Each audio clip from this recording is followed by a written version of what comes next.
My name is Clara Towson, and I'm a friend of the show. Boom. I am Francisca George, and I'm a friend of the show. Perfect. Hi, my name is Susan Leemans, and I'm a friend of the show. Boom. Yeah. My name is Sonmez, and I'm a friend of the show. Boom. Hey guys, my name is Sasha Vickery, and I'm a friend of the show. Boom. Hi, my name is Lloyd Harris, and I'm a friend of the show. Perfect. Hi, my name is Jan Faria, and I'm a friend of the show.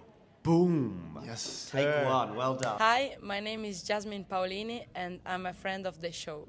Wow, Jasmine, you got it in one time. Ready? Play.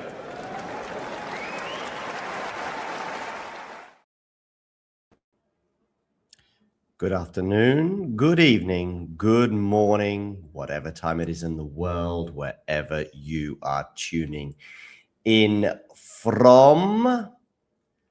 Plenty of action to come. Daria Kasatkina, Zeynep Sonmez, Matteo Berrettini against Marton Fucsovics, Igor Swiatek against Emerson Jones, Jasmine Paolini as well against Diana Yastremska. That is all to come.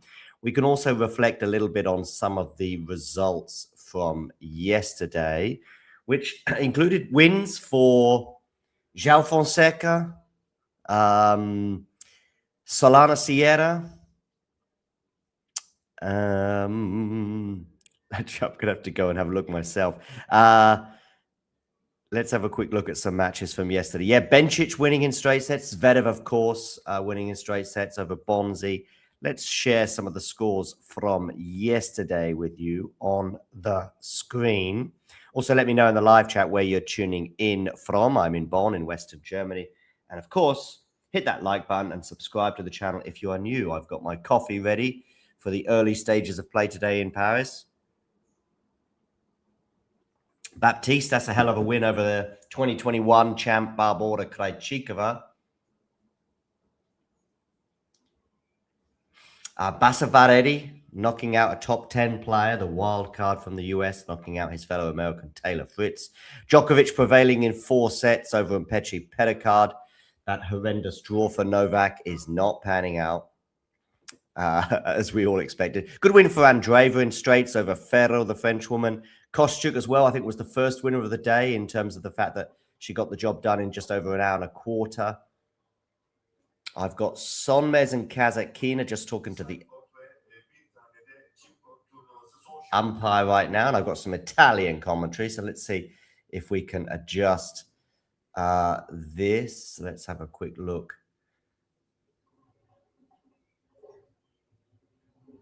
Okay. Well, I could put Turkish on if I wanted, but I'm going to go no dialogue. And let's see how this pans out.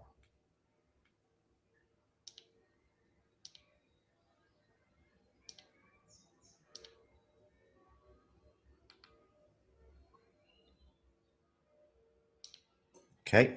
Kasatkina, Sonmez. Yeah, other wins yesterday. Volley nets in straights over Burrell, Peyton Stearns. Temperatures, by the way, right now in Paris, 31 degrees Celsius. That, I think, is exceeding 100 degrees Celsius. And we're going to have a maximum temperature of 33, so it's going to creep up a little bit more. Oh, what about that 5-set win as well for Sonego over Urbert? Plenty of atmosphere on Simone Mathieu late last night. Mensik prevailing in straights. Fonseca as well, shaking off that wrist injury.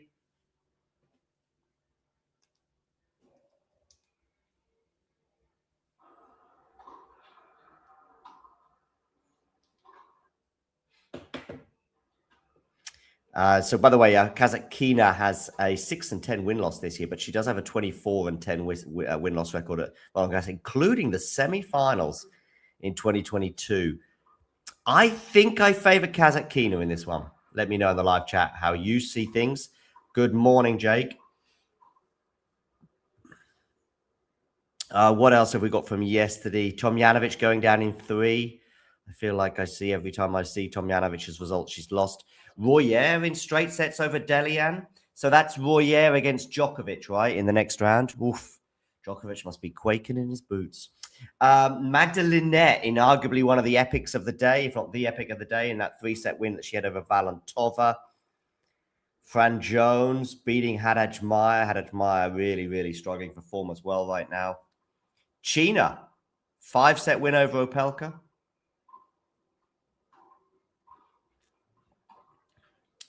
Tough loss, I think, for Bellucci. I would have expected him to do better than a straight sets loss to Hallis. Buskova straight sets over Bronzetti. Blocks straight sets over Coleman Wong.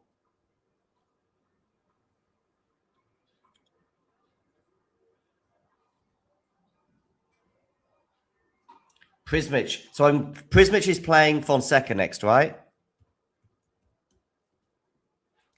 Probably the clash of the second round.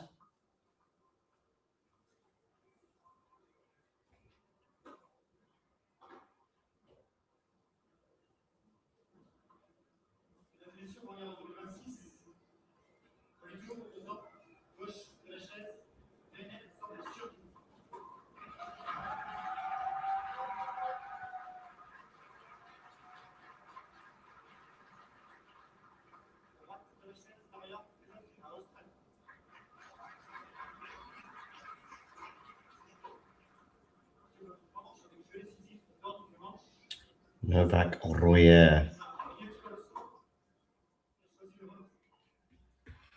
Yeah, Prismic Fonseca. Not sure if they'll come much better than that in the second round.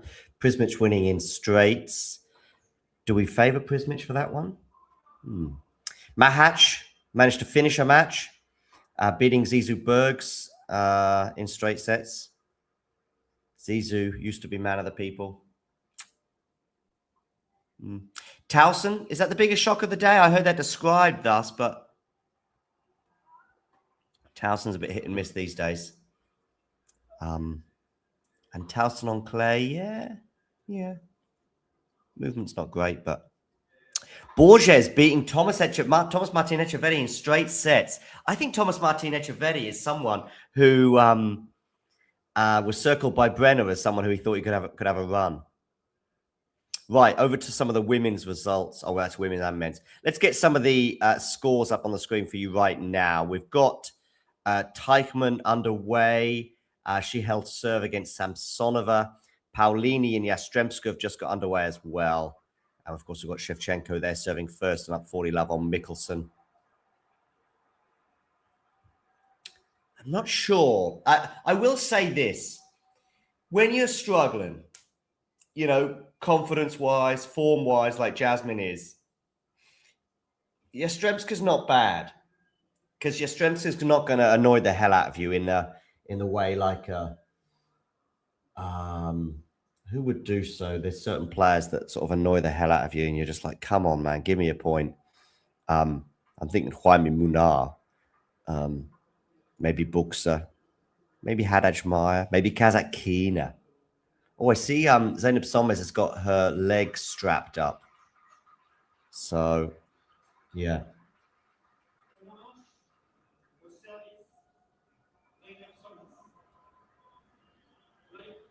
Okay, play, ladies and gentlemen. Kasatkina and Sonmez is go.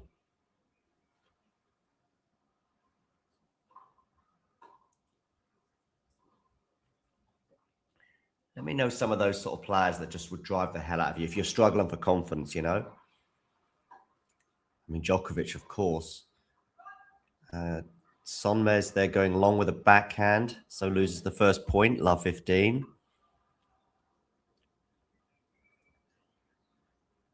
Yeah, exactly. Yeah.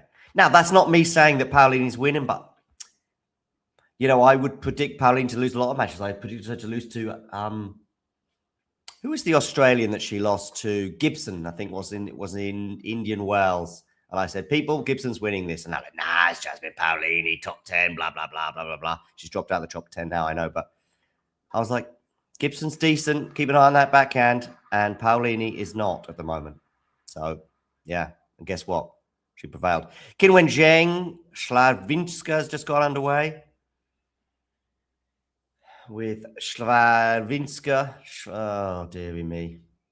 The Pole serving first.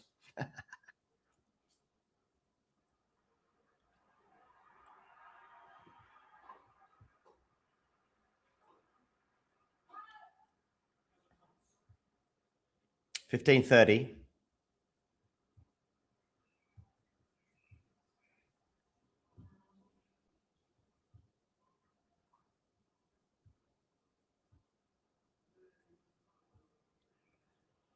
How are we doing in terms of our subscriber count, people?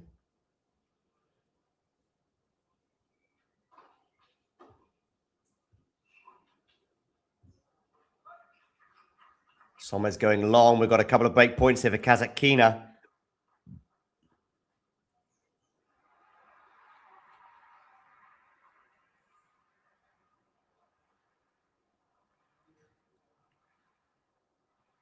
$15.40.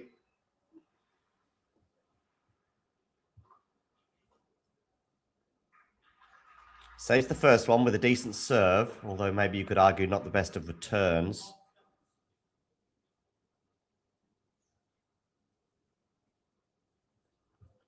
These are the matches underway. I would have loved to have done a last ball drops last night, but I was just too tired. I managed to just stay awake for the end of Hubert against Sonego, which was a lot of fun. Especially when Sonego serving for it got broken. Kasatkina gets the break, by the way. So it's an error-strewn, loose game there from Zeynep to start this match.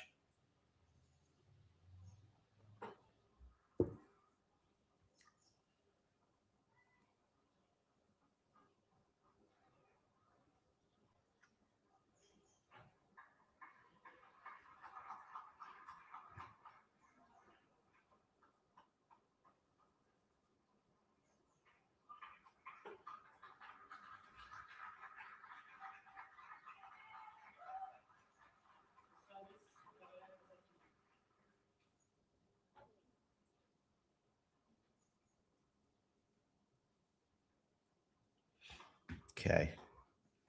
We'll definitely do a last ball drops tomorrow night. How about that?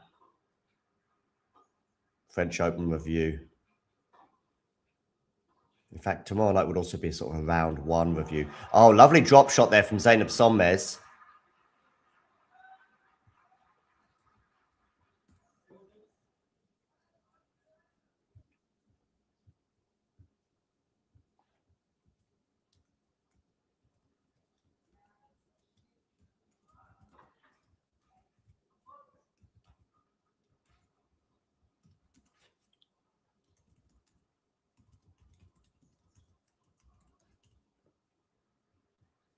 Let's get that penned in for tomorrow.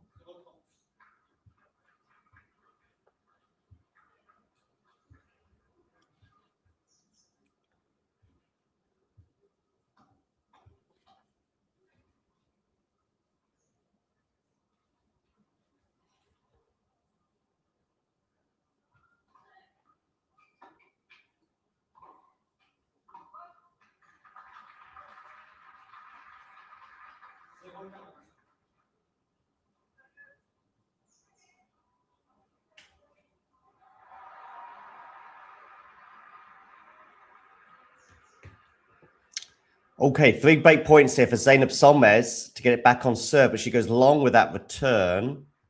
So 15-40. Ah, Jake, I like these kind of questions. How highly do I rate Qinwen Zheng? She's definitely capable of getting back in the top 5. So I see this as a blip, a sort of post-injury dip that we would expect. If anything, she might be on the upside right now. I don't think we'll ever be seeing her winning Wimbledon. The first serve is uncomfortable looking, but it's pretty effective. Maybe not the absolute elite of elite movers, but ball striking is pretty good. Not bad off both wings. Pretty solid. Temperament. I always remember that WTA finals loss that she had to Coco Gauff. And I think that was one in between the ears rather than on the court. However, she's also won a gold medal. So I do think that, funny enough, the Olympics brings a different kind of pressure that I think some people respond to well and some people respond to negatively, especially in like individual sports like tennis. I think that pressure can be a little bit different, and some people rise to the occasion. Some people sort of don't. I think Iga's obviously someone who's found it difficult. Novak, obviously the opposite. Well, I say opposite. I mean, he was on a journey, wasn't he? Anyway, but I think the question you want answered, right, is will she ever get to the absolute top? And when I say top, I don't just mean world number 1. I mean winning a slam. Right now, I'll say no. But only because... Anisimova, there's something to come to as well. The thing with Qinwen is, the reason I'm saying no, it's just likelihood. It's not like she's definitely not winning one. I just put it at like 60-40 that she won't. Only been in 1 slam final so far. Also, what's her age? Qinwen Zheng. I'm going to say 25. 23, okay. So she's still got that very much on her side.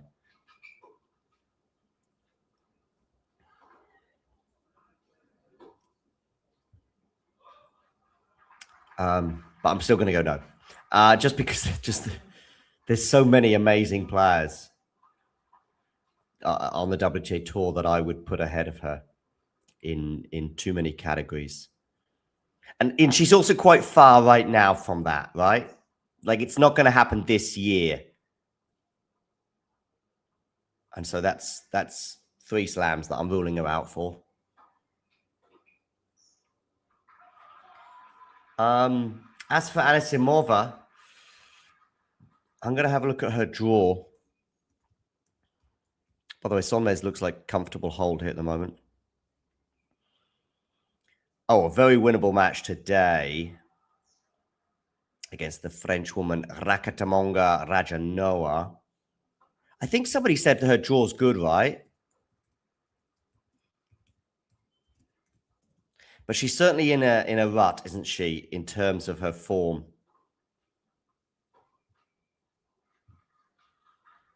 Sonmez netting there, 40-30.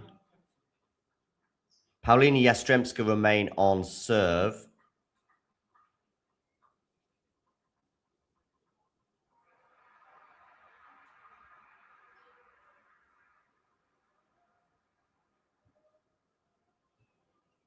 I'm going to have a look at Anasimova's draw, and then I'll sort of come to her form and other things that I expect from her.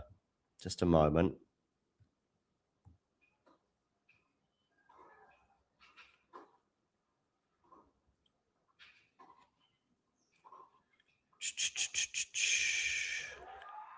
Okay, here we go. Okay, so Grave or Slamkova. So it's going to be probably Slamkova in the second round. Because I'm really looking at short term regarding, and Sonmez is held, by the way, for 2-1. Just having a look at her draw. So it's Anisimova. Yep. Here we go. Anli could be a problem in the third round. Even though the draw's not horrible, it's not horrendous like Novak's. If she gets to the fourth round, I would say that's a tick for Anisimova. Bearing in mind, I wouldn't have said that 6 months ago. You know, I think she should be aiming higher than that, like quarters and semis. But her form and her confidence this year seemed to deteriorate from the loss to Pegula in Australia onwards. A match I think I tipped her to win, but Murta Tunga got me right on that one. He said, no, head-to-head matchup. It's Pegula all the way, and Pegula did win that match. And in a way, neither Anisimova sort of went into a bit of a tailspin after that.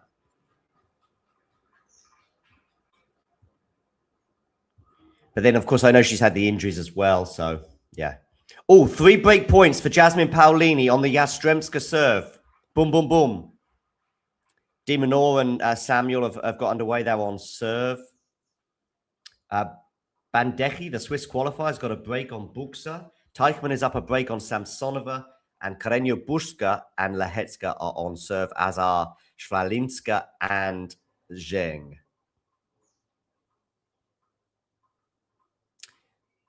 Fucsovics and Berrettini are also underway. Nothing to report thus far. Mikkelsen's up a break on Shevchenko. Okay.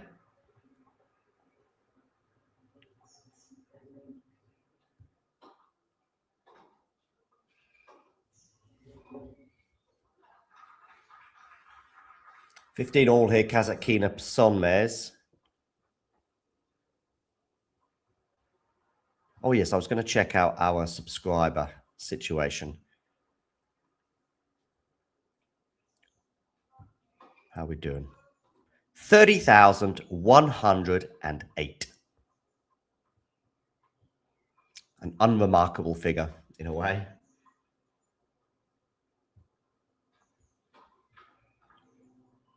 If you're watching right now and you haven't hit subscribe, please do.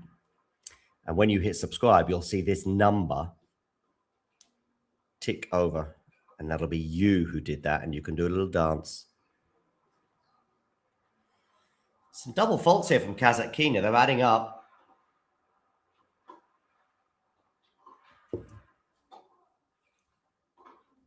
Good ball striking here from Sonmez. But the defense from Kasatkina until that last ball was very good. But she's mishit that. And we're going to have 2 break points for Zeynep Sonmez.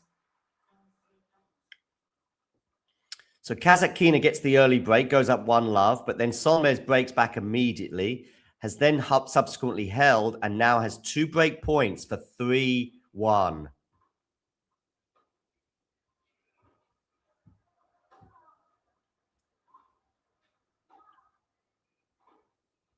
That's going to go long from Sonmez. So it's one of those break points has been saved.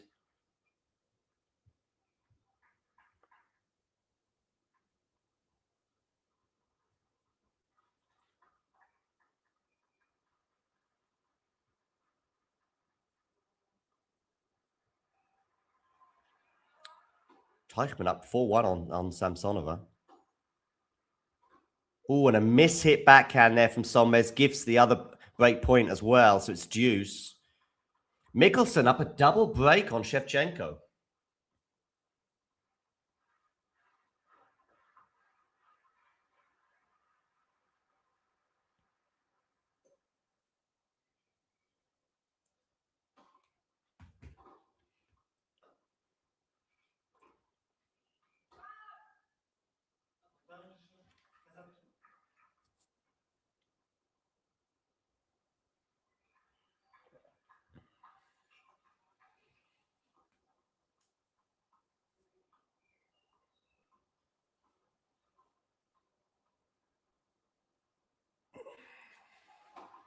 And now it's a game point for Kasatkina, but she has missed the first serve.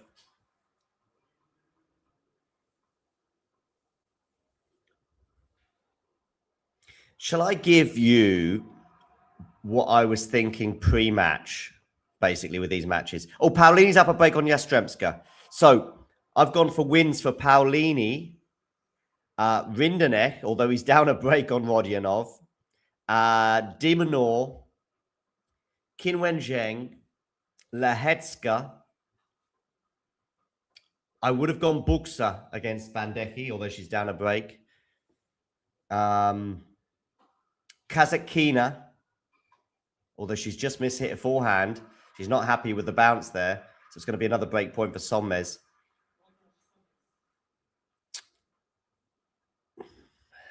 Lehetska. I tell you what, I don't know. Fucsovics or Berrettini? I'll go Berrettini.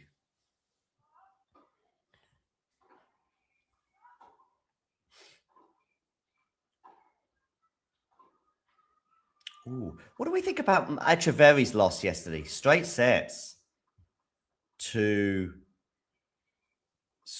loss for Berrettini. Sorry, Berrettini. I've got Berrettini on the brain. Straight sets loss for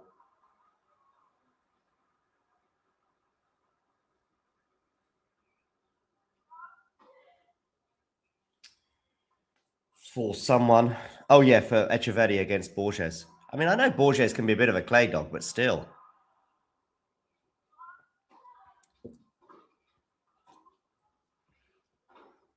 Oh, what a backhand that is from Zeynep Sonmez. Sweet as a nut, down the line, on the rise, unerring. Watch this, my friends. That is world class from the Turk. How about that? Take that. That deserves a response. And a response like this. But that unforced error from Zeynep.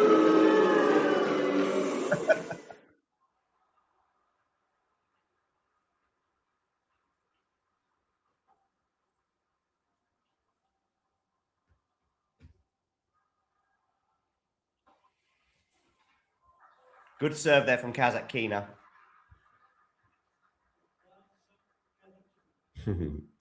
Jake, I did a... How about this? Listen up, people. But especially you, Jake. I did a YouTube video the day in my pants. And I mean the British version. I was just on my balcony in a deck chair. It was when I did my power rankings. I was like, should I put some shorts on? Nah, I'm just going to keep the camera well clear of that zone, let's say. Did you join, Jake? I think you were there for both of our streams yesterday, weren't you, Jake? Intermittently. Oh, of course, well, I remember we had some Brighton chat, didn't we, in the first one? Oh, and I think, Daisy's a Southampton fan.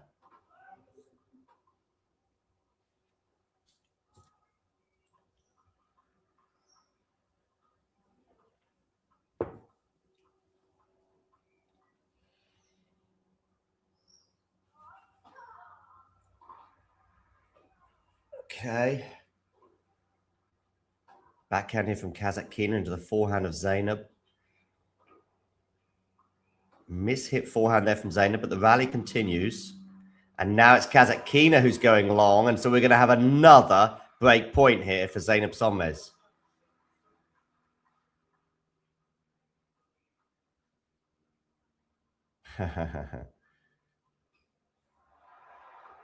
Oh, okay. You were more on the Valdez Carson one. Nice. I mean, the other one was blink and you miss it anyway, Jake. I mean, maybe I've been a bit harsh in terms of the second set.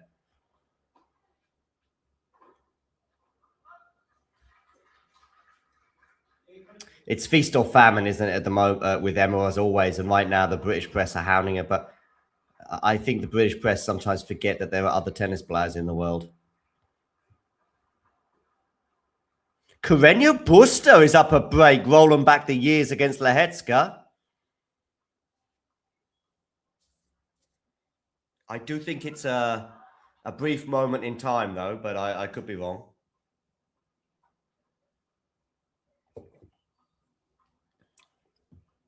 Fucsovics and Berrettini 2-all.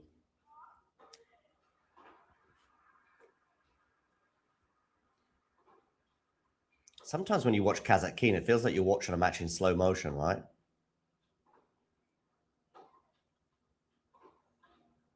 Ooh, little net cord there. Oh!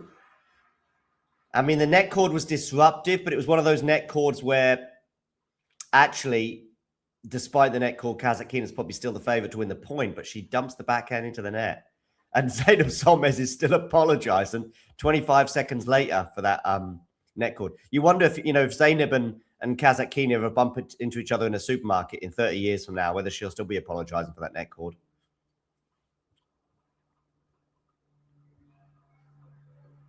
Was there am I imagining things, or was there a brutal net cord that favoured Federer against his later on to be coach Lubicic?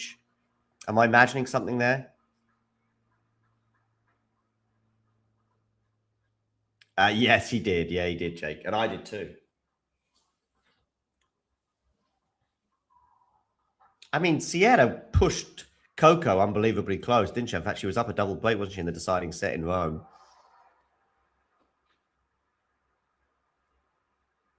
And Emma on clay is barely top 100, right? Even when fit and firing, probably there's still 50 players that she would come up against, and you would expect her to lose. She would not be the favorite against, there's probably 50 players on the tour, and Sierra is one of them. I'm going to go down the WTA tour now.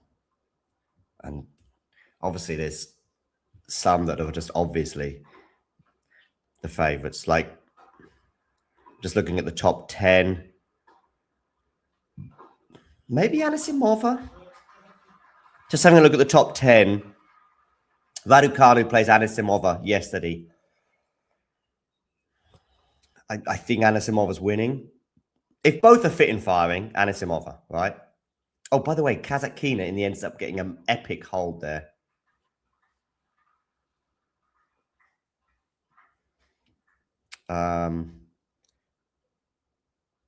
Naomi Osaka. Osaka's favorite. Right now, Osaka's favorite. Clara Towson, I know she lost yesterday, but she's favorite.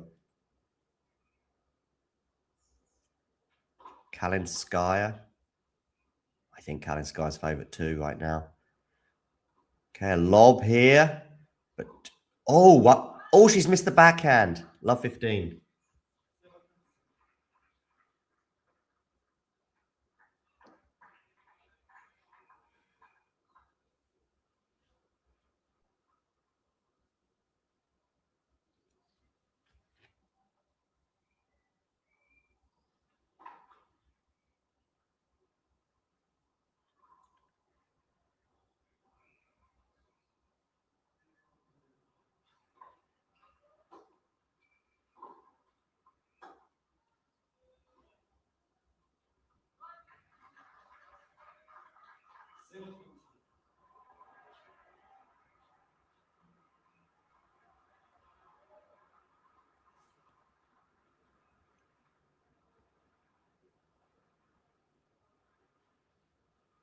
See, love 30, by the way.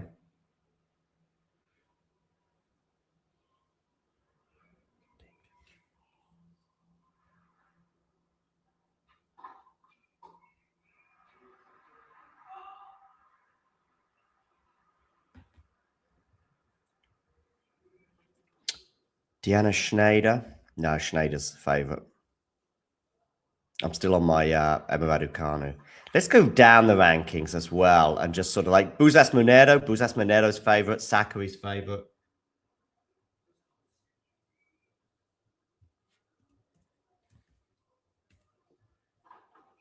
I mean, there's also the Emma right now compared to Fit and Firing.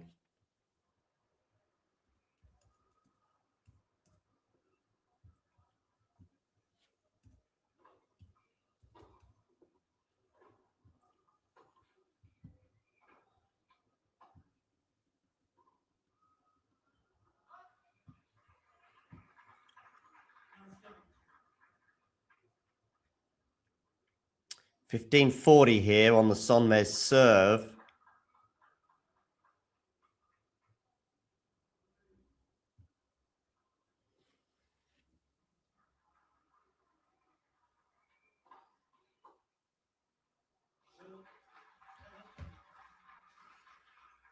And Kasatkina up a break again.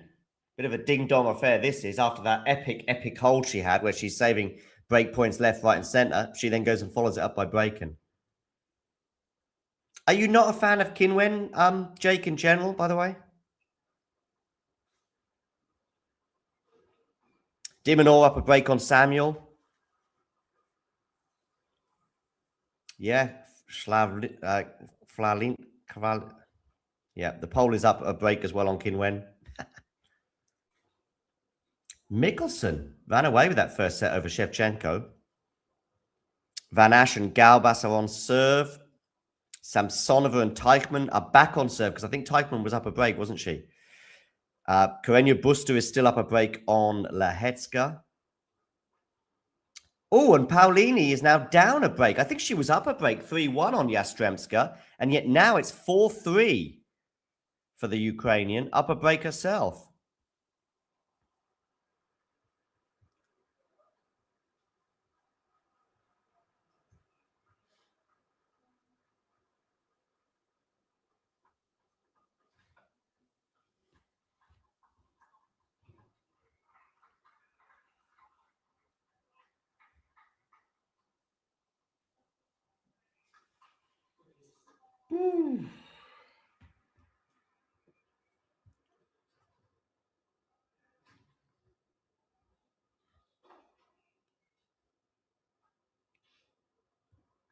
Is Kinwen still with Perariba, by the way? And it feels like Mark Lopez has like coached about 15,000 different players in the last 6 months. Every time I see Mark Lopez, he's popping up in someone else's box. There was somebody in Jaime Faria's box during qualies, and and he said something. I don't even know who this person is in my box, he said. I think it was just like a random, slightly older woman. And she was just sat behind his team. Now, I get it that Jaime is going to be alerted by that, but I'm surprised his team weren't like saying something as well. Random people in boxes will never fail to amuse me.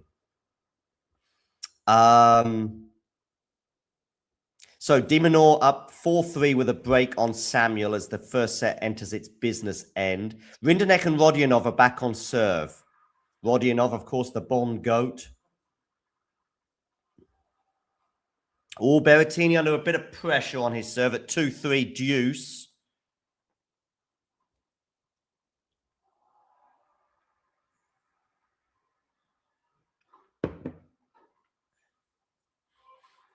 Yeah, Sonmez going along with that return, meaning 30 all. And Mikkelsen has a couple of break points on Shevchenko. Maybe Shevchenko was on it last night. You know what I mean?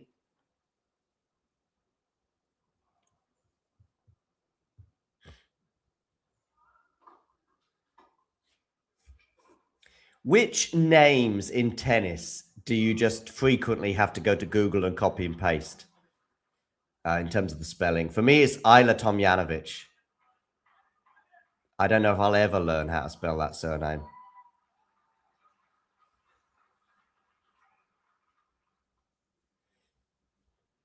Ben Shelton? No, just kidding. Marajan, sometimes I get the Z and the S muddled up. Zainab Sonmez as well. Sometimes I get my Z's and S's confused.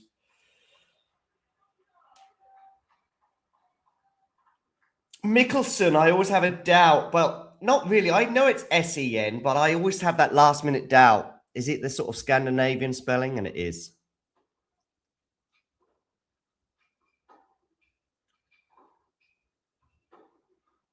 Samsonova, the first name is like Ludliano or something, isn't it?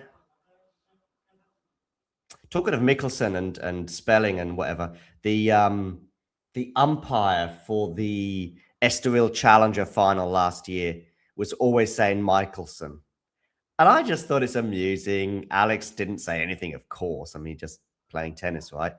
But there were a couple of members of the Portuguese press pack going, oh, this is terrible. I can't believe he's mispronounced. Personally, you know, yeah, you should get it right, but you know, I've heard of, not even joking, I've heard of funerals where the vicar is mispronouncing the name, and yeah, actually, it was quite amusing. I have no idea who that is, Jake. I mean, I know who Humbert is. Hugo Humbert, right? Did you see Sonigo last night? Did you know that Jane is a fan of Sonigo's? I didn't know that until yesterday. She was like, come on, Sonigo. Come on, Lorenzo, get this done.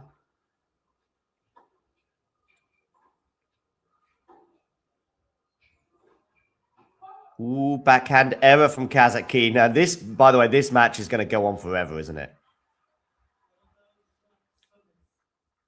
Berrettini still fighting, holding on, trying to hold on to his serve. So I think if Sonmez gets the break here, we'll have had 6 games and 4 breaks.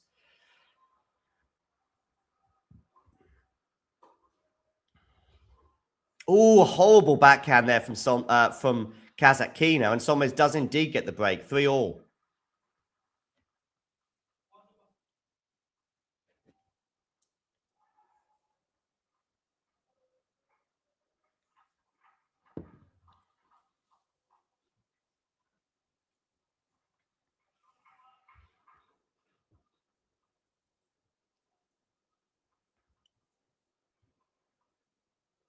Yeah, I was struggling. I wanted to do a last ball drops last night, but I just couldn't stay awake.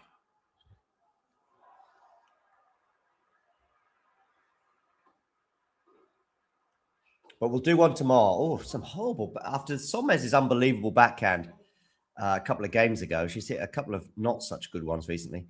Oh, Berrettini holds for 3-all. My one concern about Berrettini is like a 5-set dogfight. And I was thinking about going for Fucsovics as a result, but then I also remembered Marton in 5 sets in terms of, I don't know, the pressure.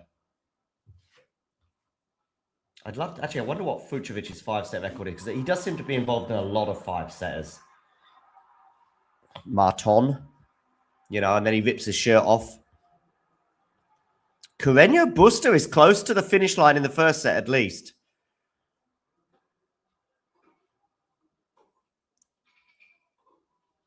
If you were just tuning into the scoreboard from time to time between Kasatkina and Sonmez, your brain would be frazzled, right? You'd be going, I can't remember who's up a break and who's down a break and who's got the advantage, who's got the upper hand. Oh, has that made it? It has, from Kasatkina. 3 break points now for the, I was going to say the Russian, of course, but the Australian.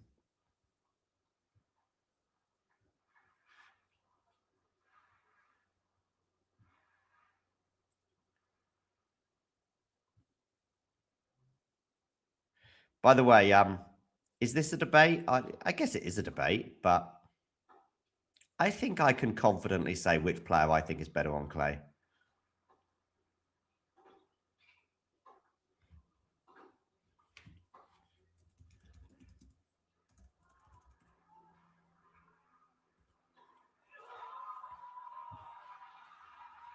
Sonmez saves one of the break points.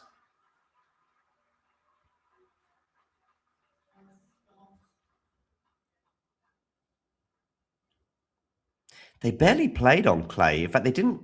Their last ever match on clay, it looks like Djokovic and Federer, their last ever match on clay was in 2015. Djokovic won it. Federer won the one in Monte Carlo before that.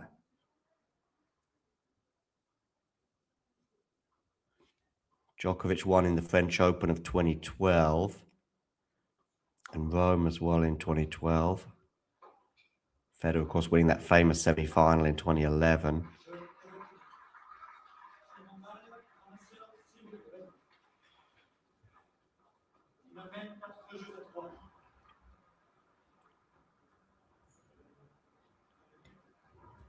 Looks like they have a 4. I think if I've got this right, their head-to-head on clay is 4-4.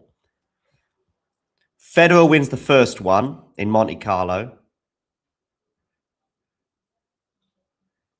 Federer wins the second, also in Monte Carlo. Djokovic wins the third in Rome.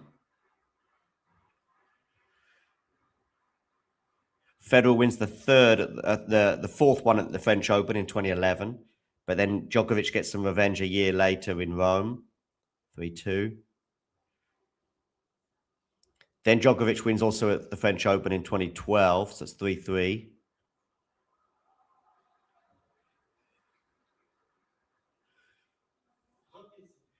Federer gets 4-3 up at Monte Carlo in 2014. And then Djokovic wins that last one in Rome in 2015. So 4 each, they're head-to-head. And also, what about the French Open? I think it's 1 each, right? At the French Open, 1 each. Those 2 semi-finals of 2011 and 2012. So their head-to-head is 4-4. Yeah, I'd go. My inclination was Novak. I just wanted to make sure that there wasn't like a crazy head-to-head that favored like Federer, like 8-2 or something. But no, I'd go Novak. I mean, first of all, 3 French Opens to 1 French Open. The head-to-head is inconclusive. And then the eye test for sure for me. But also, I'm guessing, well, I'm pretty sure that Novak will have more Masters on clay as well, titles. What's he won Monte Carlo 2 or 3 times? Twice, I think, right, Novak? And he's won Rome 6 times, maybe? Maybe Federer's won more Madrids. I don't know.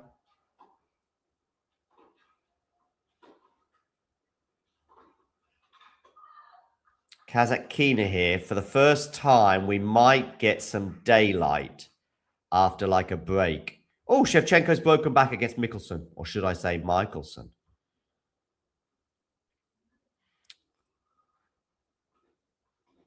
Samsonova serving to stay in the first set. Teichmann has 2 set points. And Carreño Busta indeed has got over the line. In fact, I think he got over the line with a double break. And as a result, will serve first in the second set. No, I wouldn't either. I wouldn't either. So it's much of a discussion. That's not to take anything away from Federer on clay. I mean, he's still an unbelievably good player. Moved pretty well. I think the interesting debate would be grass, right? Because I think I would lean Federer.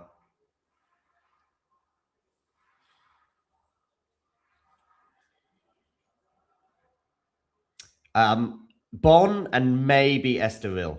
Estoril 50-50, Bon 90%. Yeah.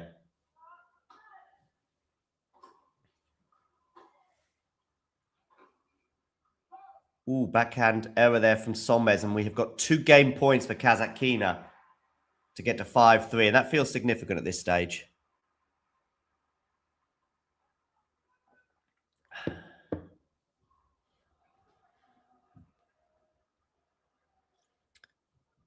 Who are you favouring between Fonseca and Prismic?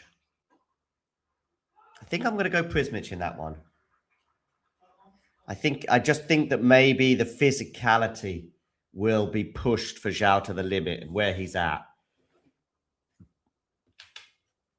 So I just think if it goes 4 or 5, that might be a bit too much for Zhao right now.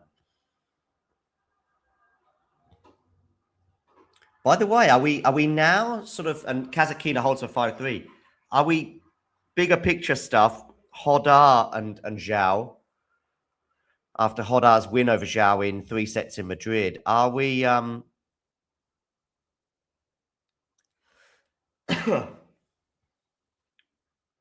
we now thinking Hodar has the better career?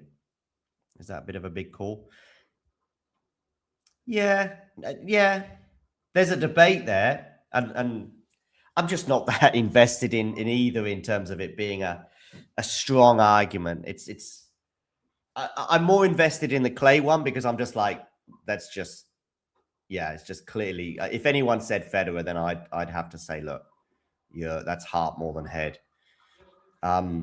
With the grass, I probably would be fine with both cases, if that makes sense. I would lean Federer, one more Wimbledon.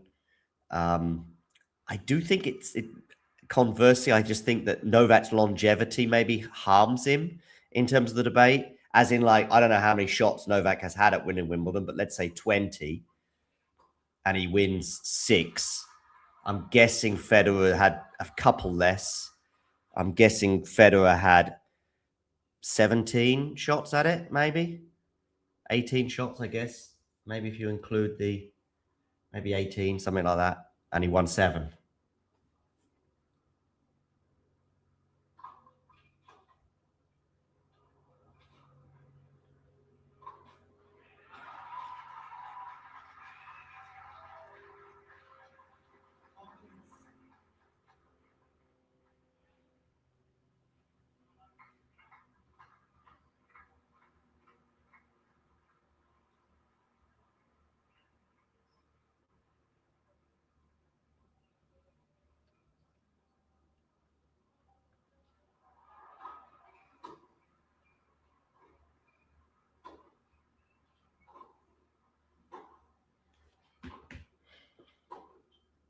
Jake, you and I'm not comfortable about us agreeing on all these things. Let's find something we disagree on. Otherwise, people just say this is too sickly. We don't want to bring up fake ones. We don't want to go all talk sport and invent. Oh, by the way, talking of which, do we believe Eubanks and Van der Vende? What is it? That's another difficult one for me. You know who I mean? The 2 tennis channel people. There would seem to be some tension between them. It seemed to be real. Then about a week later, they said it was all invented. First of all, I'm not sure it was. But secondly, if it was, I don't like that. We have enough fantasy when it comes to Netflix series and all the rest of it. Let's try and keep sport real. Yeah, let's not create disagreements and arguments for entertainment. This is not WWF, right? Come on, boys and girls. Oh, 15, 30. Oh, no, 30 all now. I was looking at Fucsovics and Berrettini. I don't know if I'm going down an alleyway that you don't know what I'm talking about, Jake, but Sonmez here with a game point. No, we won't. No, that you're actually getting closer to our opinions and alignments. Maybe Jean, although actually I just don't have an opinion on Jean.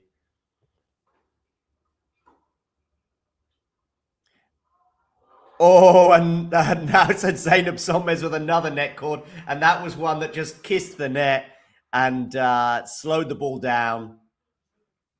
And it meant Sonmez won the point to hold. Van der Wey, exactly. Yeah, exactly. Exactly, Jake. I agree. Eubanks looked, in my opinion, not great. Some people loved it at first, but I felt like he was been a bit of a bully, really, in that exchange. And yeah, mate, I felt uncomfortable. And people sort of said, "Oh, but you need to know about Van der Wey and her cat." I was like, "Yeah, but listen, we're talking about an isolated incident. You know, she may have done a million things and whatever. I'm much more of a case by case person, pretty much in life. I always sort of apply the toss of a coin scenario. Just because the coin, you've tossed it 100 times in a row and it was heads every time, it's still 50-50 the next time you toss that coin. I hope that sort of makes sense.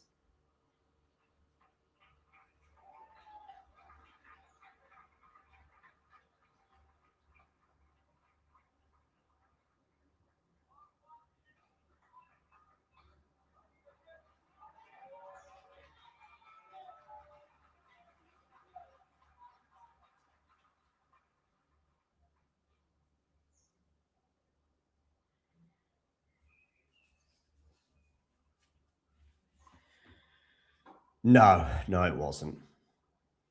I don't believe the fact that it was invented, but actually, in a way, it makes it even worse. So I actually felt that their get out, if you like, just made it worse. Yeah, totally. Yeah, if you've got an issue, don't. I would say the same on talk. If I saw that behavior on Talking Tennis, I wouldn't like it. And even if the other person said, "Yeah, but they were whatever to me a couple of days ago," I was like, "Will they like that on air or will they like it off air?" Oh, off air. Well, of course. Yeah, okay, fine. But let's deal with that off air. Oh my goodness me, we've got more moonballs here than a Barbora Krejcikova Kasatkina clash, although it is Kasatkina on one side of the net. Okay, we're back to tennis now. And the tennis rally is won by Zeynep Sonmez, 15-all. Yeah, but that is also, that expression is so like 1995, Jake. You don't hear that anymore, that one. But I know what it was back in those days. Maybe they are. Maybe they should do that on air, Jake. That'll boost the ratings. Or maybe not. 30-15 here. Kasatkina edging closer to winning this first set. Berrettini, Fucsovics still on serve. I do think that is probably going to go 4 or 5. Mikkelsen up a break once again on Shevchenko in the second set. Bandecki, the qualifiers, won the first set over Buxa. Teichmann has won the first set over Samsonova. Van Asch is up a break on Galbas. And Carreño Busta has won the first set over Lehetska. De Minaur won the first set 6-4 over Samuel. And Qin Zheng and Khvalinska are back on serve. But Qin is serving to stay in the first set at 4-5. And it is love 30. And Paolini, a bit of a ding-dong affair, that one, against Yastremska. Paolini ends up winning at 7-5. Big call, John. Oh, yeah. Forgot about Ego.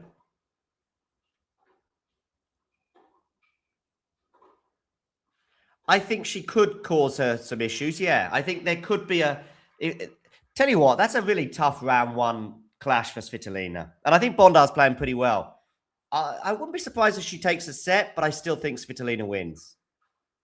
Okay, set point here for Kasatkina.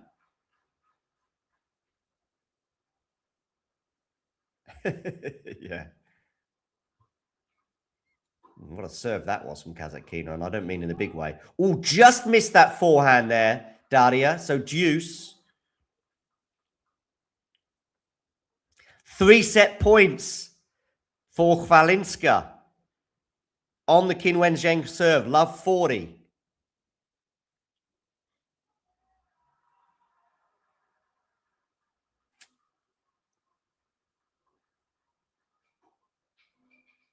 To the rally here. Good placement there from Kasatkina. She's not won the rally yet, though. Could have got a drop shot there. I actually would have been tempted, but it doesn't matter because Sonmez has gone long, so it's another set point for Kasatkina. Given how far back Sonmez was on the court there, I would have gone for a little dropper. Don't tell Gail that.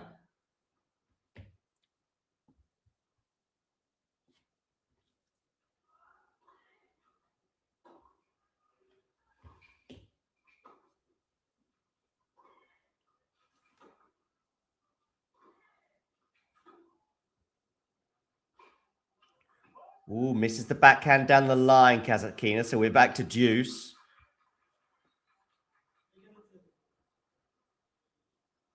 Jake.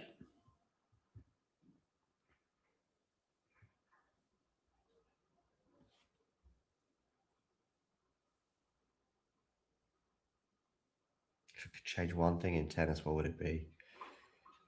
It's a huge... Ooh, Sonmez goes long with that forehand. It's a big thing, and it's a cultural shift, and you can probably guess where I'm going with this. To make it more open and available to people from all walks of life, because it doesn't have to be like it is. It doesn't have to be that elite and expensive.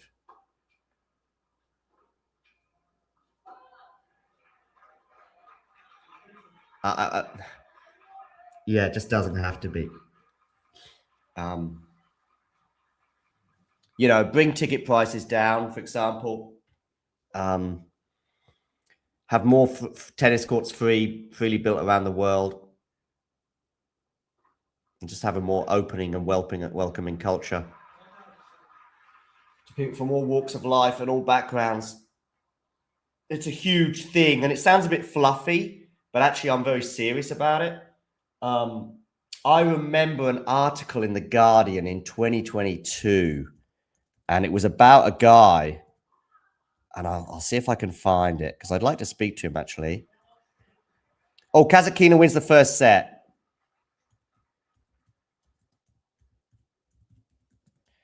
And he was kind of on a one-man mission to... Maybe it was actually a bit more recent, 2024.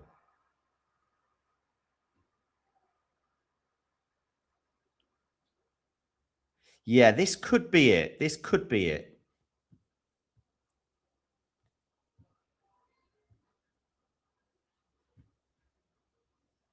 I don't think it's a fear. I think it's a reality.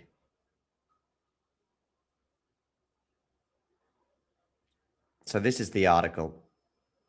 And he just talks about the number of people getting in the way of this.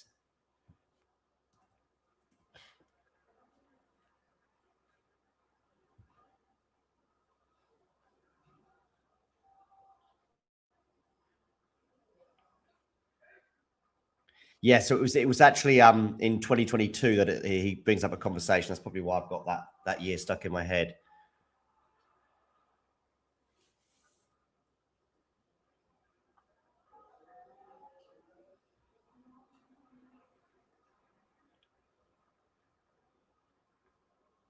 There you go.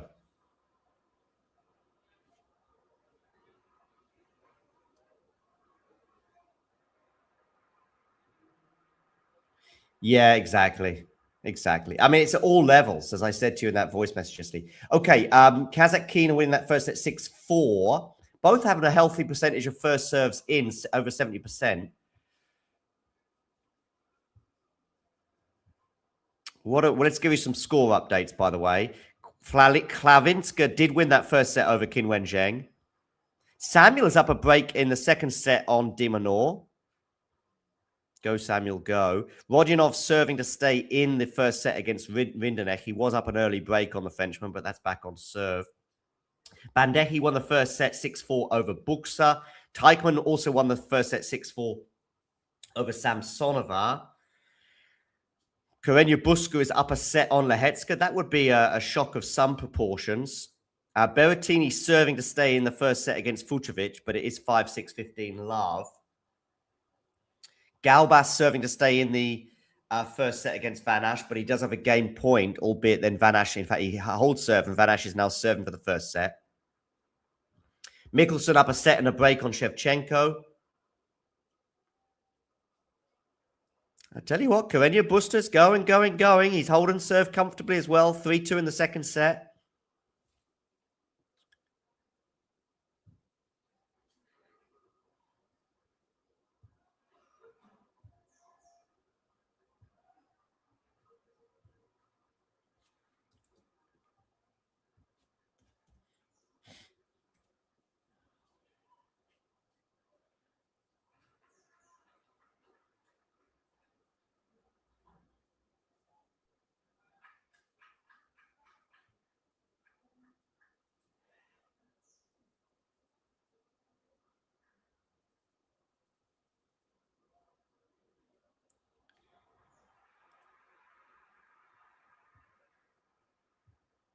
Jose Morgado here. Jose Morgado's tweeting, starting my day with a bit of Zheng versus Klavlinska. Qinwen won her biggest career title here 2 years ago at the Olympics, but now on court 7.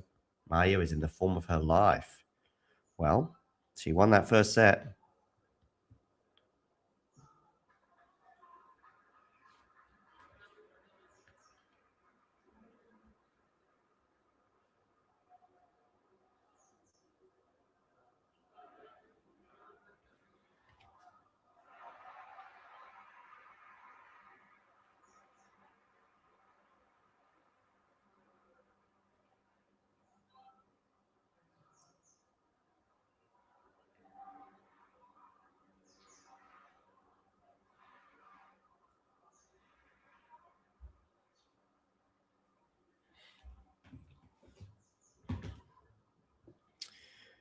Okay.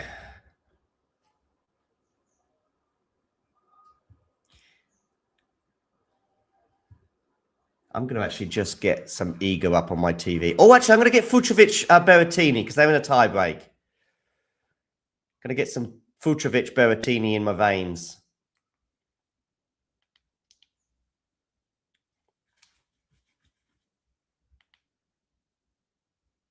Where are you, Marton? I think, by the way,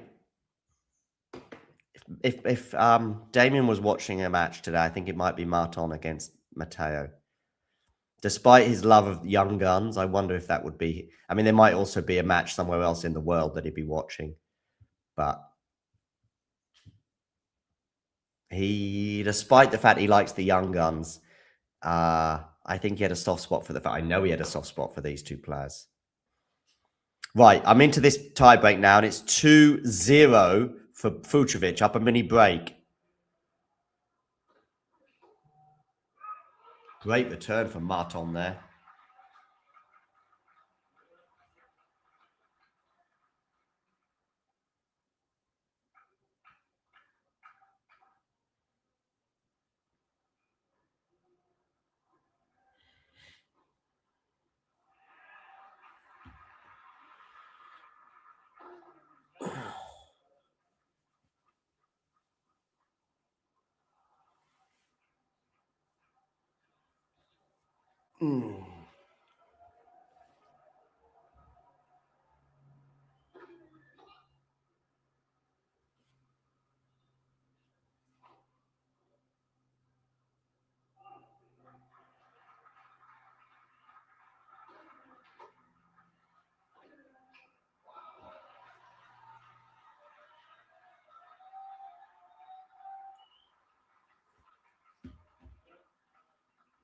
Berrettini with a lethal forehand, bringing a round of applause up. 2-1.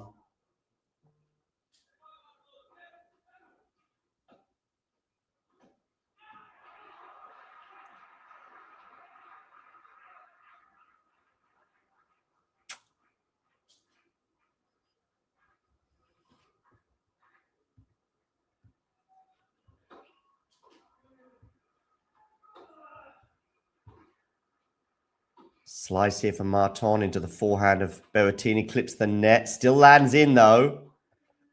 Good depth there, though, from Fucsovics. Berrettini, of course, slicing on this backhand. Berrettini, though, as soon as he takes it for the double-handed backhand, it goes into the net, and Marton's somewhat predictable play does bear fruit. 3-1.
By the way, a Twitter account that goes under the guise of being Carlos Costa, but I wonder if this is fake.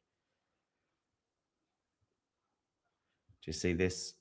It's just followed me, but look at the number of following and followers. Suggests it's probably fake.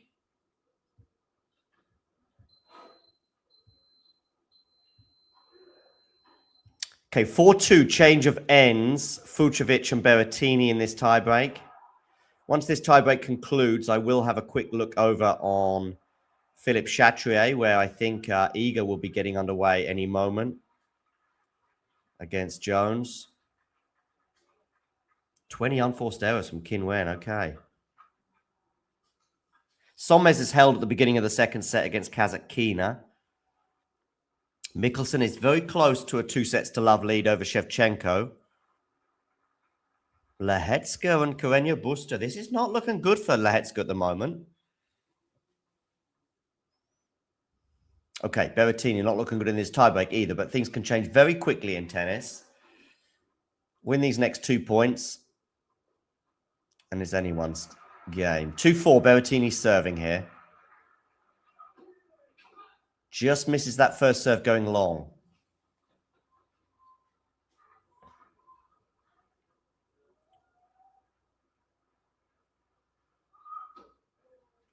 Forehand return.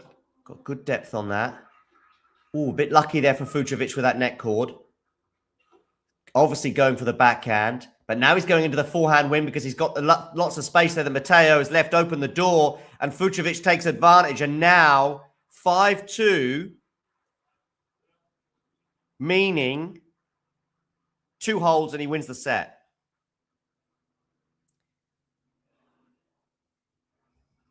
Lehetska has a game point for 4-all. Van Asch won the first set 6-4 over Galbas. Kasatkina won the first set also 6-4 over Zeynep Sonmez. Mikkelsen serving for the second set and a 2-sets-to-love lead over Shevchenko. Great serve down the tee from Fucsovics. 4-set points. Yes, I think so too. It's a straight sets win for Iga, right? In fact, anything other than that, and I think alarm bells should be ringing.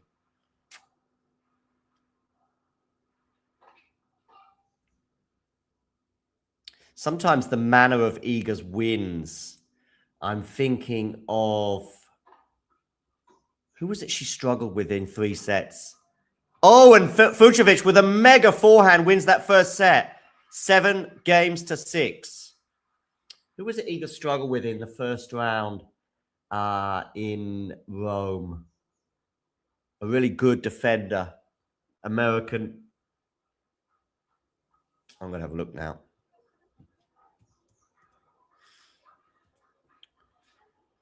Iga's held serve in the opening game of the match against Jones, by the way. McNally, yeah.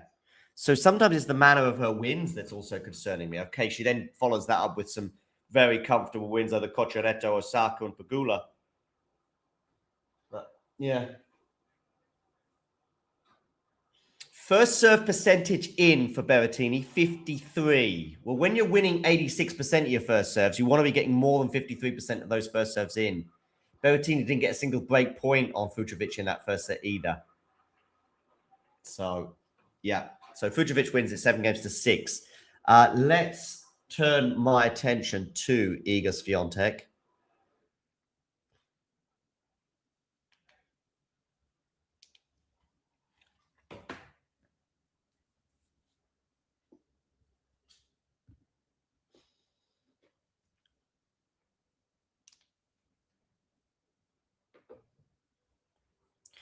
What do I think about Jovic? You mean Jovic against Ayala? I think that's such a 50-50. By the way, so many empty seats on Philippe Chatrier.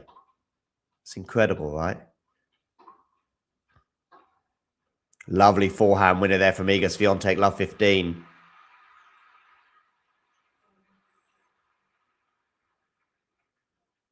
I mean, what is there? A few hundred people in the stadium, do we think? Maybe a bit more. But it's certainly not even half full. And yet, you would have been going on the Roland Garros website pretty much every day in the last 3 or 4 months, ever since the tickets went on sale. And it'll say sold out, sold out, sold out. Yeah, of course it is. Oh, but John, Garbinia Muguruza responded to this, didn't she? She said, oh, but you have to understand that the people there, they're going for a walk and they're having lunch and they're having a drink. So, of course, that makes sense. Oh, Garbinia. What planet are you on? Goes long on the forehand there, Emerson, and it is love 40, 3 break points.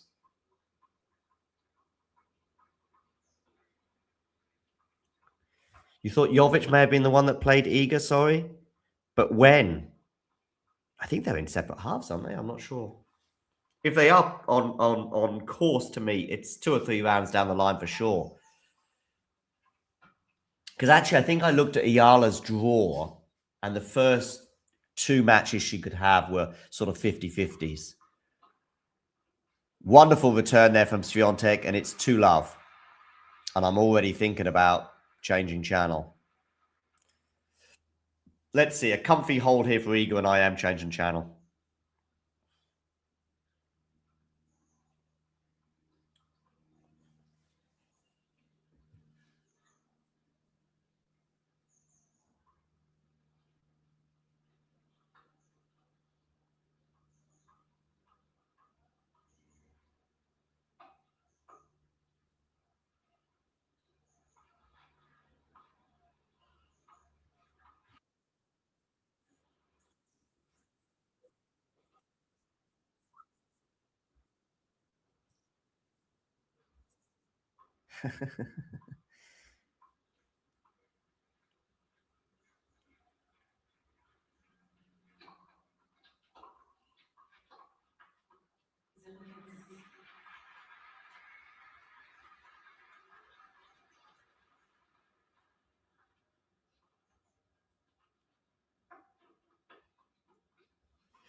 Okay, Swiatek here serving 2-love, 15 all.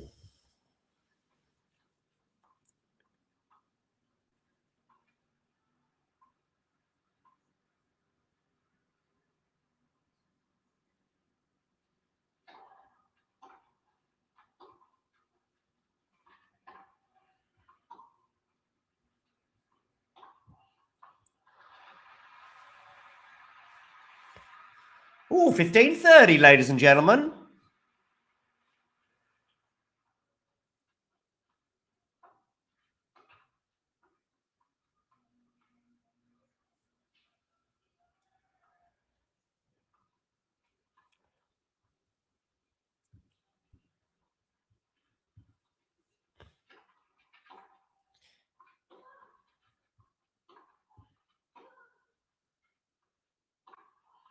Jones should win the point from here, but I'm not sure she will now. She might have given up that advantage she had.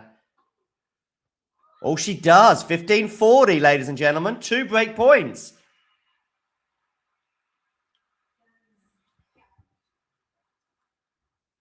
And Mikkelsen is indeed up 2 sets to love on Shevchenko.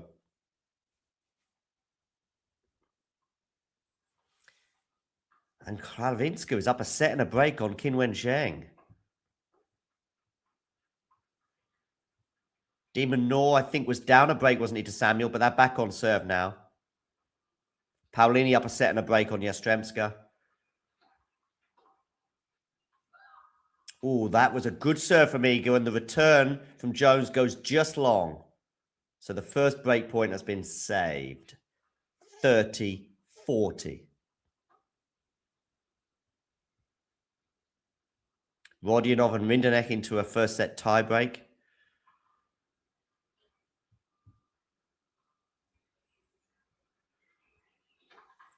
First serve from Iga goes into the net. So maybe this is your chance, Jones, and it might be your only one. 8 minutes on the clock. Backhand return goes into the forehand of Iga, which has got incredible shape on it. Iga is going to save that break point thanks to that forehand. Deuce.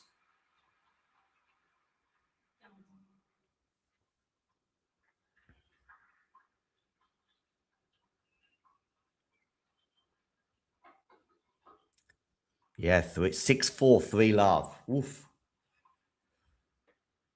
For Klarinska against Zheng.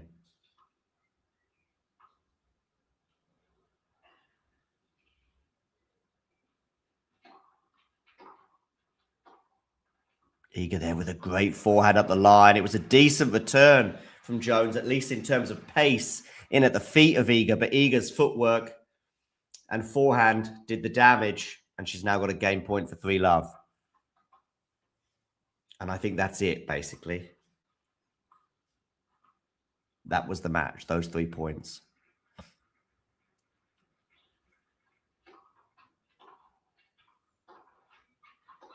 Iga goes long, just to keep us on tenterhooks for a little bit longer.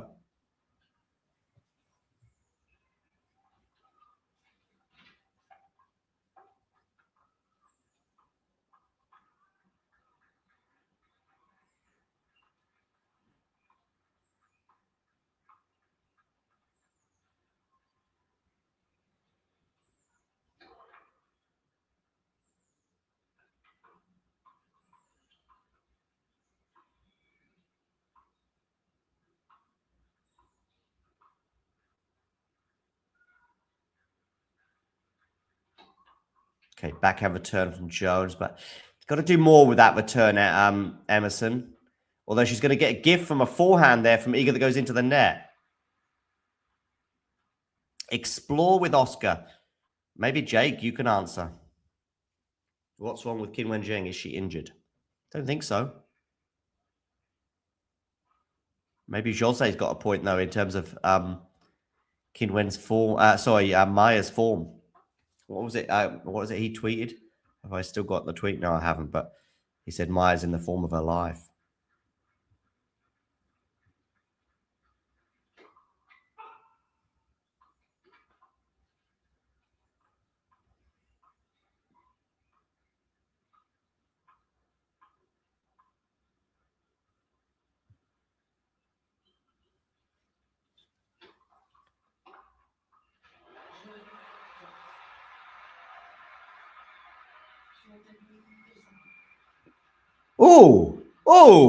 Oh, ladies and gentlemen. Emerson Jones is broken. Iga Swiatek, 2-1, 11 minutes on the clock. Paolini has a game point for 3-love. A set in 3-love will be a huge advantage for her, just as it's a huge advantage for Klarinska, who is up a set in 3-love on Qin Wenjing. Lehetska, by the way, serving to stay in the second set against Carreño Busta, already down a set to the Spaniard. Samsonova and Teichmann are on serve in the second set. Teichmann won the first set by 6-4. Sonmez is fighting back against Kasatkina. Sonmez lost the first set 6-4 against the Australian, but is up 3-1 in the second on Daria. Van Asch is up a set and a break on Galbas. Bandecki, the qualifier, won the first set over the 31 seed Buxa. They are on serve in the second, but actually Bandecki has a break point to fend off as I speak. And Berrettini has a break point to save at the beginning of the second set. An hour and 8 minutes on the clock there over on court number 13. And Mikkelsen is up 2-0 on Shevchenko. Now, can Emerson Jones hold here to get us to 2-2 at the beginning of this match? She was down 2-love, but she's just broken back. Iga giving her a couple of backhand gifts. But now it's Emerson Jones' turn to go long, and it's love 15. Berrettini saves that break point. So it's deuce in the opening game of the second set between him and the Hungarian Marton Fucsovics.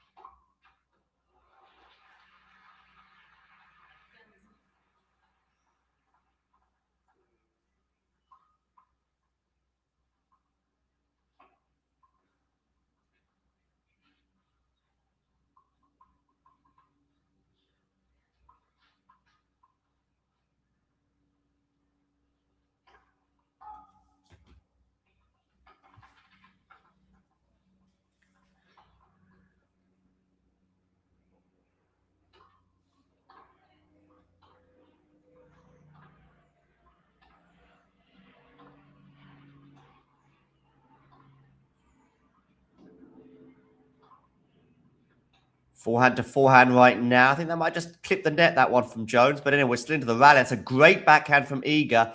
And Jones can't deal with it on the slide. So 15-30.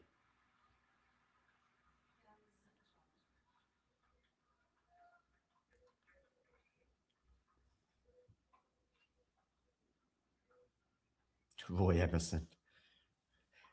Emerson, who played for Middlesbrough. Do you remember him, Jake? Maybe not remember in terms of playing, but he had big sort of black hair. He was like Lionel Richie.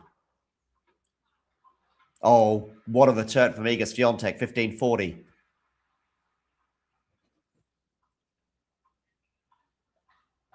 Rinderknecht has won the first set over Rodionov by 7-6. De Minaur is now up a break on Samuel. He was down a break in the second set. He's now up a break.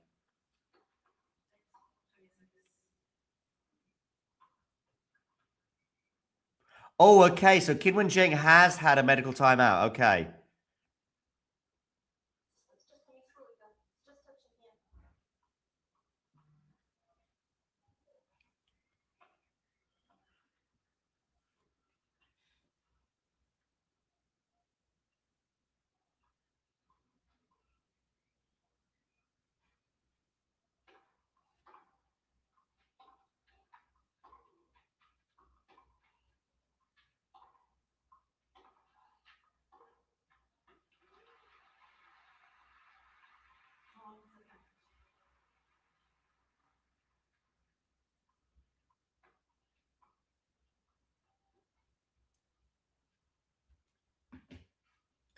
(30-40). One of the break points saved.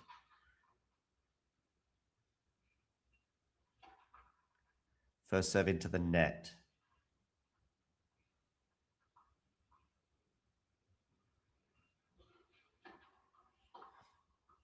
Ooh, Iga went big on that return. She was right to do so because there was a chance there on that second serve, but she's missed the forehand.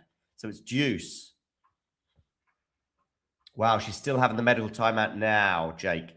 Does it feel like retirement incoming?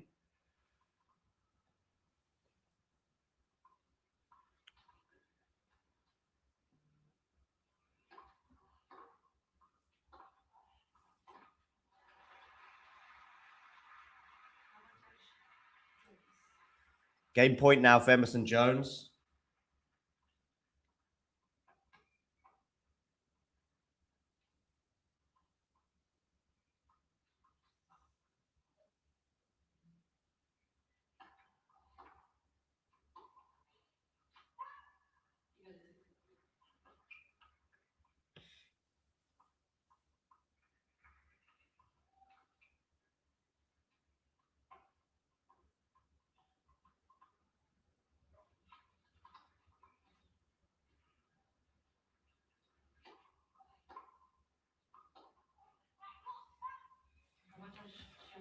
Now it's a great point for Iga Swiatek. Silky, I love this, Jake. Go on, hit me with it. Potentially. Here we go. Here we go. This is getting me excited. Don't tease me like you did with the Bonn Open last year, Jake.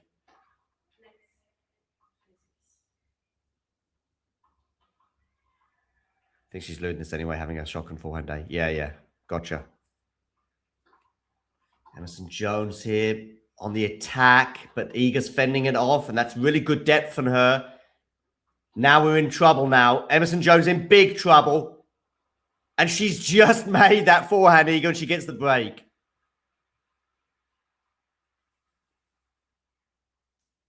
I mean, she went much bigger on that forehand than she needed to, but she set it up nicely, Iga. So maybe she deserves that little bit of fortune in terms of the fact that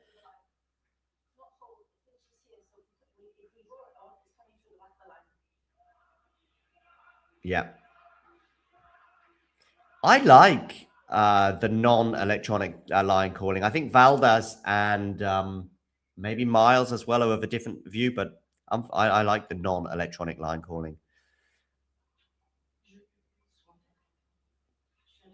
First of all, it keeps people in a job, so I'm always for that. And secondly, I think it might be more accurate. Oh, what is that? What is that? I'm just watching from Lehetska. And Lehetska's just whacking the advertising board as he's failed to make that backhand. And we've got 3 set points for a 2-sets-to-love lead for Pablo Carreño Busta in the tiebreak. Qin Wenjing is back on the court, 30 all on her serve, but staring down the barrel of defeat. As Jones puts a forehand into the net and she falls to the ground as well, but I think she's okay. So 3-1 Swiatek, 30 love. Carreño Busta has won the second set over Jiří Lehecka. So the number 12 seed in all sorts of trouble over on court 6. An hour and 18 minutes on the clock. So a pretty swift 2 sets, despite the scoreline 6-3, 7-6 suggesting otherwise. Is Qin Wenjing about to go out to the Polish qualifier, Klavinska? Buxa and Bandecki are going the distance. Buxa's won the second set by 6-2, so they're going into a deciding set. Iga Swiatek here, 30-15, as she seeks a 4-1 lead. And Berrettini and Fucsovics are on serve in the second set. Mikkelsen and Shevchenko are also on serve in their third set, with Mikkelsen leading by 2-sets-to-love.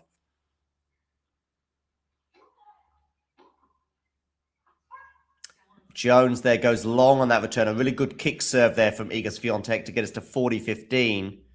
Iga with a huge grip now on this match.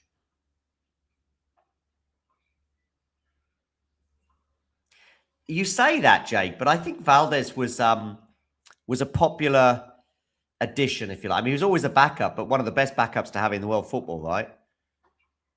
Lovely forehand there, winner from Iga Swiatek. That was Iga all over, you know, the decent return off her serve, but she just crouches down and hits a lovely forehand winner. 4-1, she leads.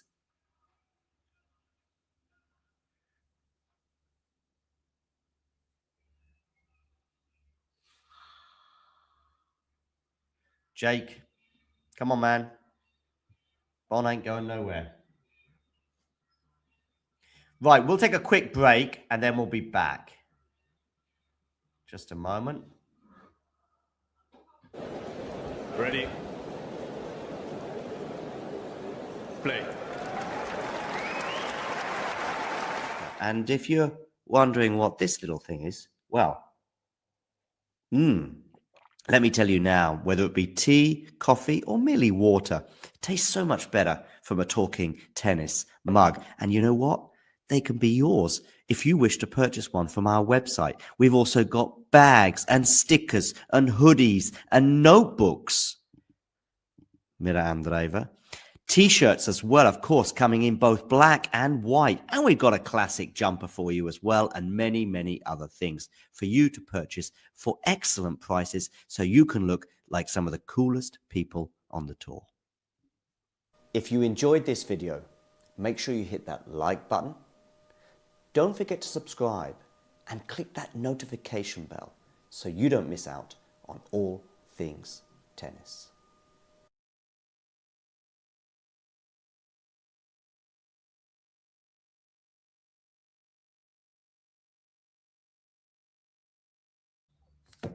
Okay.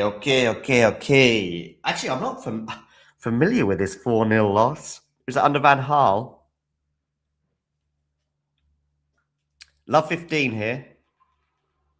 I'm going to have a quick look in my fridge for some lunch possibilities.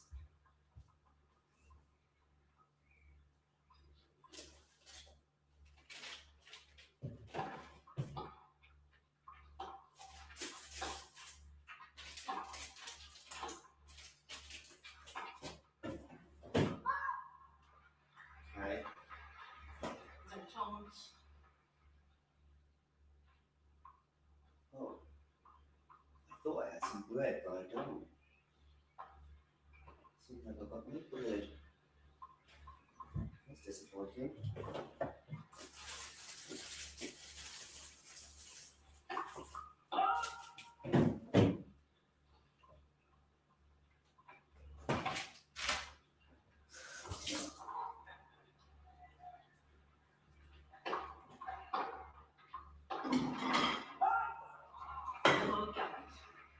Uh-oh. Love 40 here on the Jones serve.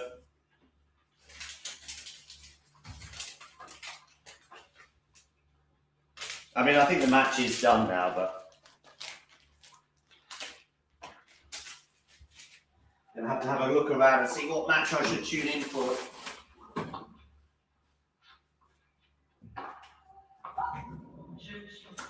Swiatek gets the break, 5-1, double break advantage, set done. Yeah, goodbye Qin Wenjing.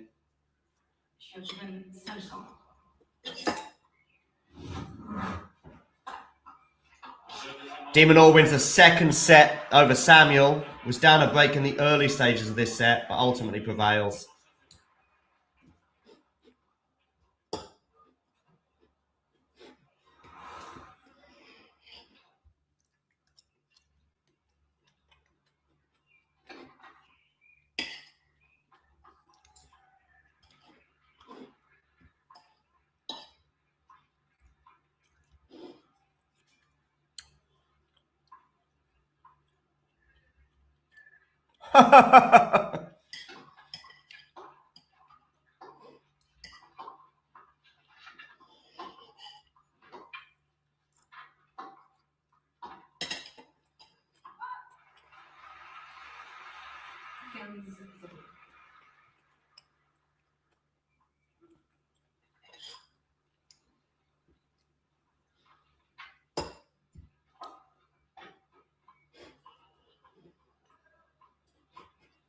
I thought I had some bread. I don't. Breaking. That's breaking news.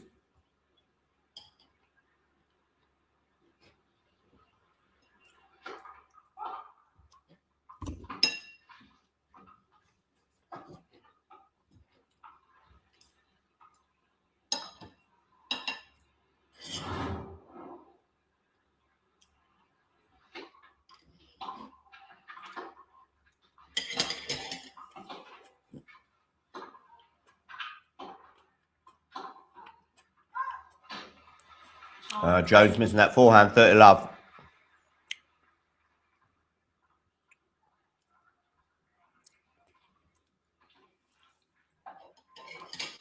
Oh, Qin Wen is about to go out.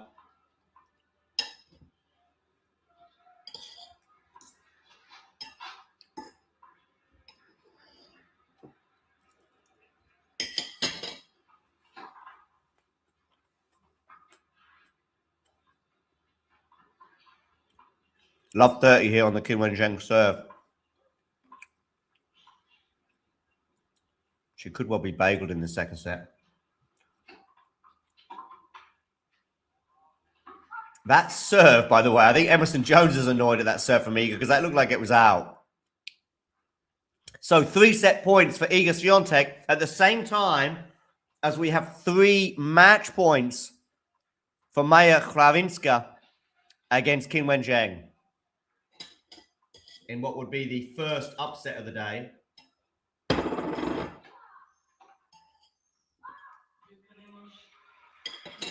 Okay, breaking news. Iga Swiatek has won the first set over Emerson Jones by 6 games to 1. Maya Yastremska has match points against Qin Wenjing, and I'm just tuning into that match right now. Paolini is close to the finish line against Yastremska. She leads 7-5, 4-2. Okay, match point number 2 here for Yastremska. Yastremska. Maya. Hour and 28 minutes on the clock. Qin Wenjing serves. Oh, it's an ace from Qin Wenjing. 30-40. Are we seeing the beginnings of the biggest comeback in recent memory? 6-4, love 5, love 40.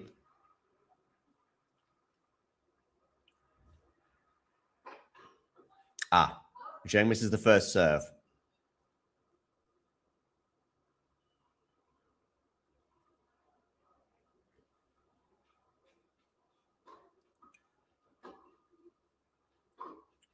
Oh, big forehand from Qin Wenjing, saving 3 match points. So we're at juice.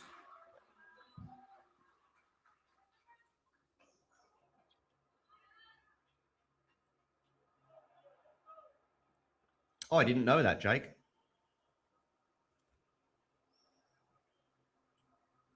Iga's best mates with Maya? Really? Didn't know Iga was mates with anyone.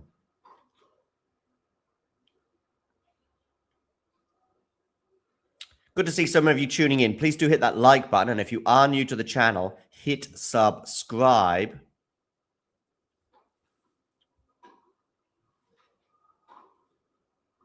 Okay, decent depth here from both players, actually, on these balls. And what is that moon ball attempt from Qin Wenjing? I've never seen something so peculiar in all my life. She's missed it, and it's going to be a 4th match point here for Maya Krainska.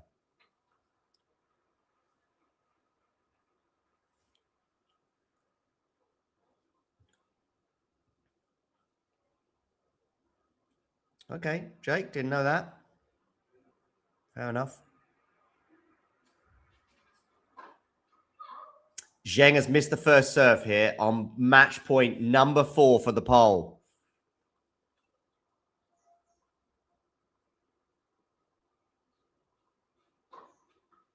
Double fault from Qin Wenjing. Maya Krainska bringing about the first upset of the day on day 2 of the French Open. She beats Qin Wenjing 6-4, 6-love in an hour and a half. She needed to get it done on her 4th match point as she takes the applause of the crowd. She is into round 2 at Roland Garros, arguably the biggest win of her career.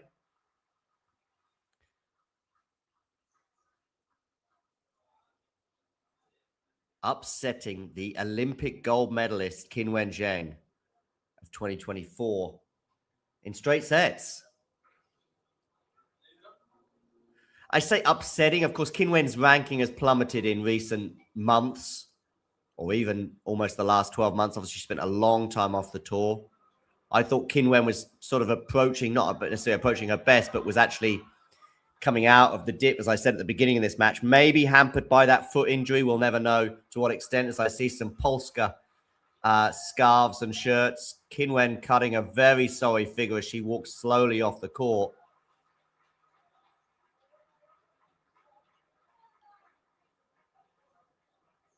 And Maya is signing caps and hats and all sorts. But she's through in a deserved manner, as Jake highlights here in the chat. Okay, what else is going on around the grounds? Well, Alex de Minaur is up 2-0 on Samuel. He was down a break in the second set, but fought back to win that one 6-4. Buxa and Bandeji are into a 3rd set over on court 5. Carreño Busta is threatening a big upset on court number 6. He's 2-0 up on Jiri Lehecka. And Jasmine Paolini is 1 game away from sealing her spot in the second round. She's up 7-5, 5-2 on Yastremska. That is just the single break, though, in the second set. Fucsovics and Berrettini. Fucsovics won the first set by 7-6. They're on serve in the second set. Kasatkina and Sonmez are back on serve over on court 9. Sonmez was up 3-1 with a break in that set, but now they are on serve. And in fact, Sonmez under a bit of pressure right now. She's down 15-30 on her serve at 4-all. So I'm going to tune into that one.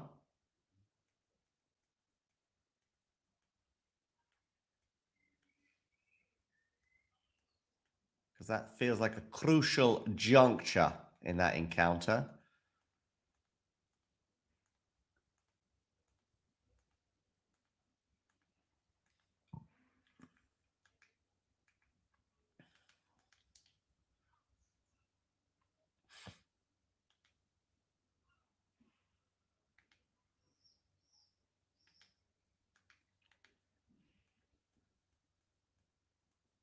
Here we go. Sonmez Kasatkina. 15-30 on the Turkish player's serve. Berrettini 3-all with Fucsovics in the second set. Oh, 15-40. 2 break points here for Daria Kasatkina. to potentially serve for the match.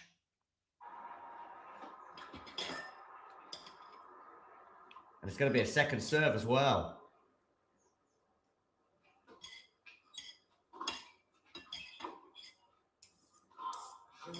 And she gets the break.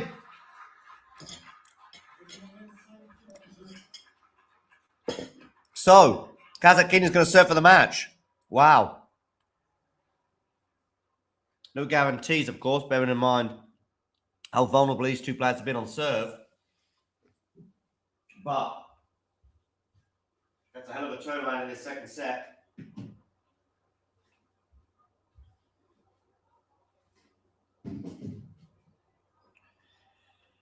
Jasmine Paolini is serving for the match against Yastremska.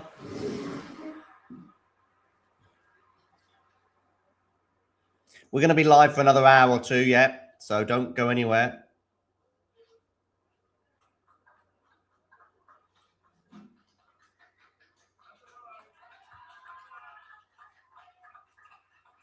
Do check out our sister channel, by the way, Talking United. I'm going to share the link with you in the chat. Please do hit subscribe on Talking United. That would be much appreciated. We've got a couple of special episodes actually coming out on Talking United in the next couple of days.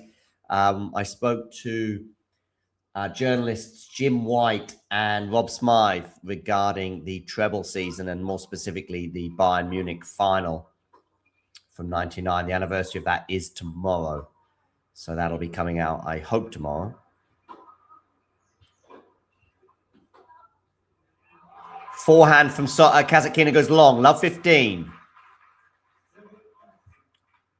Let's try and keep you up to date with all these scores where possible.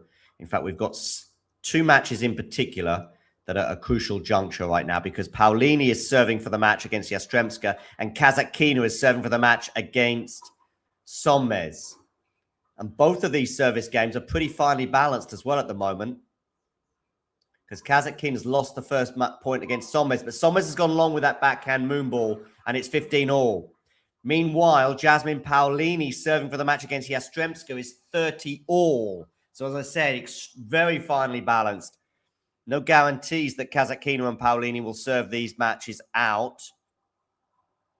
It's going to be match point or break point over on court Simone Mathieu.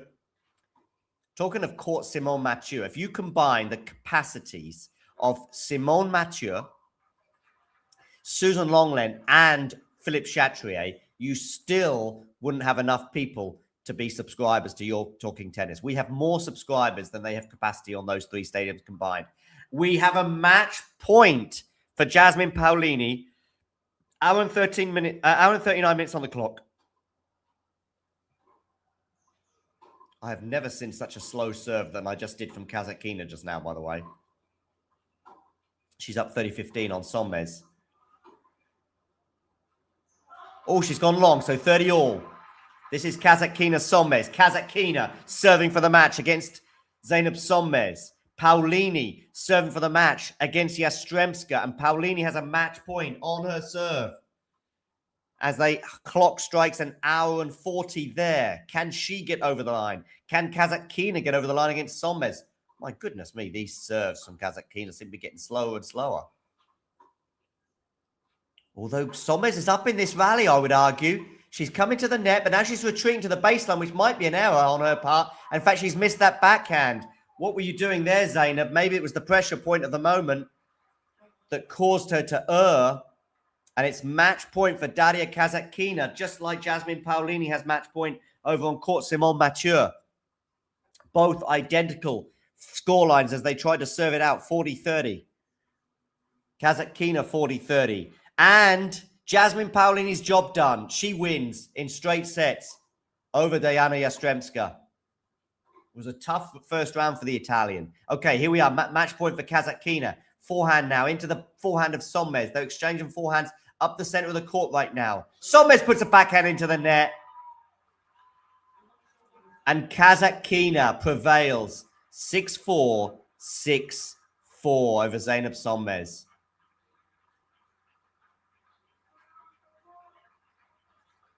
Kasatkina, good form. WTA 125 champion in Catalonia recently, saving a match point en route to the title there.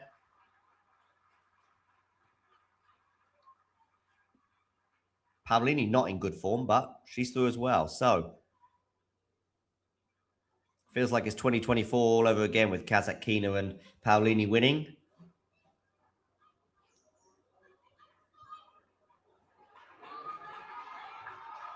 Yeah, there you go, Kikabano, and she's done it. What made me start talking United? A few things. I mean, I have a huge passion for both the sport and, of course, the club still. That burns as maybe as strongly as ever. No, not as strongly as ever. Nothing will ever be quite like it was when I was a kid. But, or maybe even in my 20s as well. But, yeah, huge passion for the club and probably a little bit of... what's the word? Now, is this slow motion or is this just... I'm watching a point here between Kasatkina and... Actually, it's the match point between Kasatkina and Sonmez, and I'm not sure which is quicker, slow motion or the reality. Yeah, and a little bit of disenchantment, of course, with the way tennis is run. That is an influence too. Right, let's get you up to date with all the scores around the grounds, because Carreño Busta is up a break in the third set on Yili Lehetska. Wow. Yuri Lehetska, dearie me. What is going on? Swiatek is up a set and a break on Emerson Jones. Rinderknech is up a set and a double break on Rodionov on court Susan Longland. Carreño Busta is up 2-0 and a break on Yili Lehetska. Alex de Minaur is up 2-0 on Samuel, and they're on serve in the third set. And Bandecki and Buxa in a deciding set. They are on serve with the Swiss serving at 1-2. Let's go to... Shall we go to Berrettini Fucsovics? Let's do that. I will revert to Swiatek against Jones if we get something like a match point or serving for the match scenario or second set tiebreak. Oh, Kovacevic and Hodar are about to take the court. Heavily favour Hodar there, but we'll see. David Witt, of course, the former coach of Jessica Pegula, Venus Williams, Francis Tiafoe, and Maria Sakkari, among others, is currently coaching Alexander Kovacevic. Do check out an interview that we did with David a couple of weeks ago in Valencia.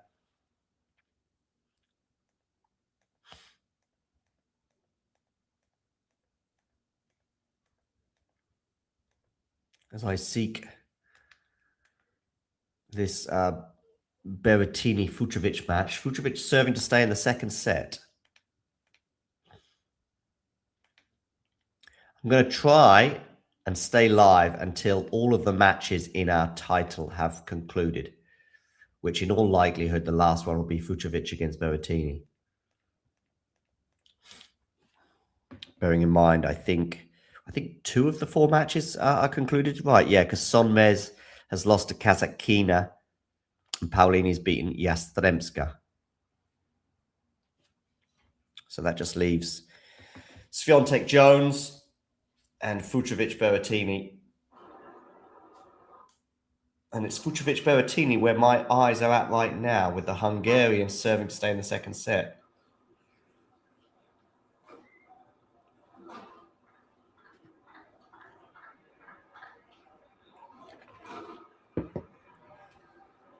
I went Berrettini pre-match, but to be honest with you, that may have been heart more than head.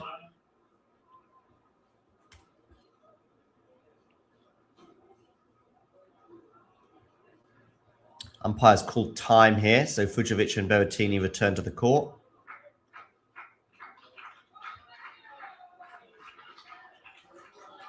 I'm going to top up my water.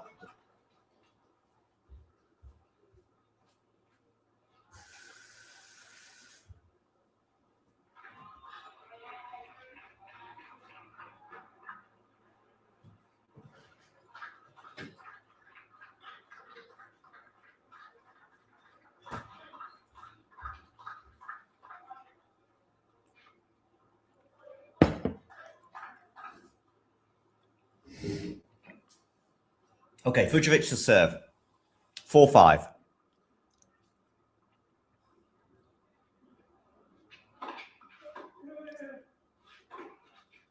Forehand from Berrettini into the backhand of Fucsovics, and he's struggling with that one, Marton. It's love 15.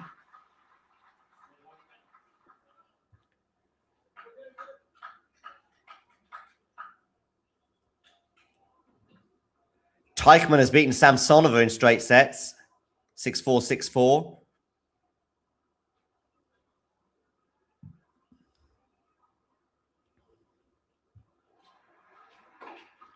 Mickelson has beaten Shevchenko in 3 sets. By the way, what do we think about De Jong and Wawrinka? I think De Jong's winning that, you know.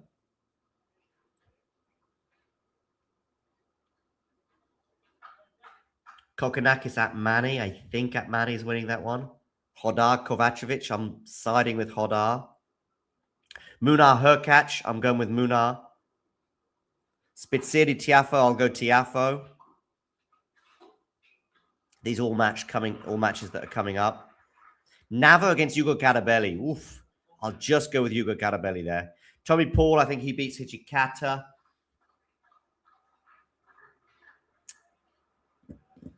I think Navoni beats Brooksby. Rude beats Safiullin. Humbert beats Manarino. Fran Cerundolo beats Botic. Collignon beats Vukic. Caboli Pellegrino. That's a really tough first round for Caboli. I think Caboli wins it, though. I think Shelton beats Merida Aguilar.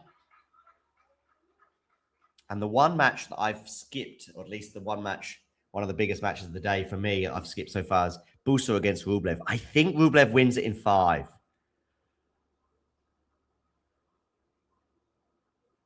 Indeed, yeah, that's a good point. Yeah, that's a good point. I know De Jong's a lucky loser, but very, very capable on the clay. You mean from Carlos Navarro from Punta de Bake? Fucsovics holds, by the way. Was down love 15, but then won the next 4 points in a row to hold for 5 all. Yeah. Carlos and I even shared a flat in Malaga at the Davis Cup of 2023. Back in the days when I trusted tennis authorities a bit more than I do now. Grabé and Shramkova just got underway, with Shramkova serving first. They're at 15 all in the opening game. De Minaur is up 2 sets to love, and now a break as well on Samuel. So both Carreño Busta and De Minaur are very close to straight sets wins over Samuel and Lahetska, respectively.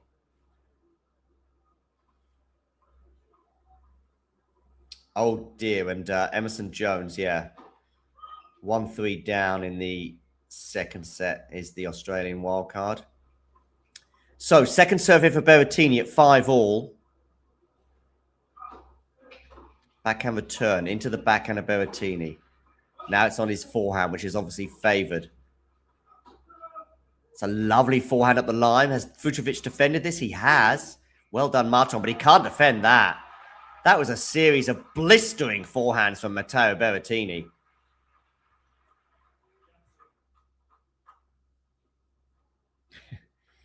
Yeah, I'm guessing you're not a huge fan of Conter's commentary. Actually, I'm not really aware of her as a commentator, because my commentators are a mixture of ideally nothing. Some of the Talking Tennis guys, of course. Sometimes I have German commentary. Sometimes I have English. But the English ones, I think I had... Who did I have the other day? I had a young British lady who was commentating. This is for Jaime Faria against Dimitrov last week. I think it might have been Monday or Tuesday. And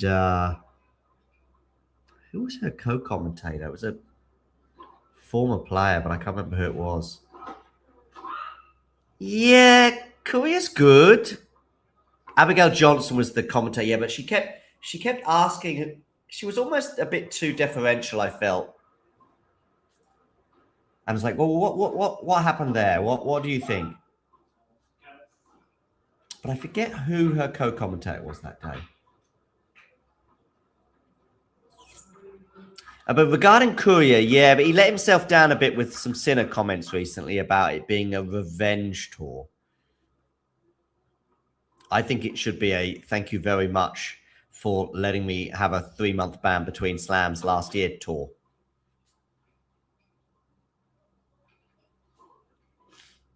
Yeah, but I can't remember who her co-commentator was, Jake.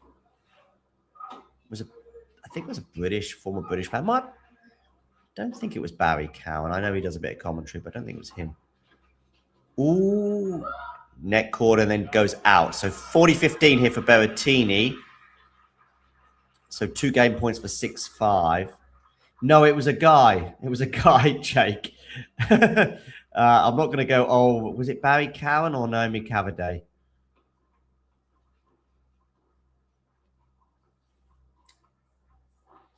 Don't know. I think if it was Miles McLagan, I would know, if that makes sense. I'd be like, yeah.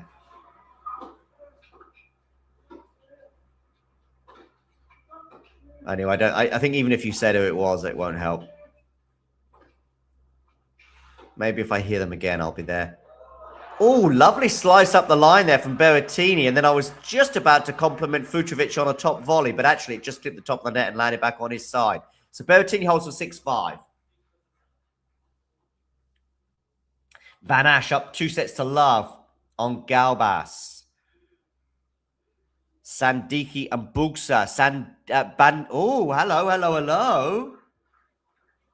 Bandecki is up a break on Bugsa in the deciding set. Oh, and Graber is up a break on Shramkova. What is going on? Early break, that is, of course, at the beginning of their match. 1-love, and that is a break of serve for Graber. Dimonor serving for the match against Samuel. 6-4, 6-4, 5-2. Lehetska in all sorts of trouble over on court 6. Down 2-love. 2-4 in the third set and 30 all on his serve. Carreño Busta might have a break point, therefore.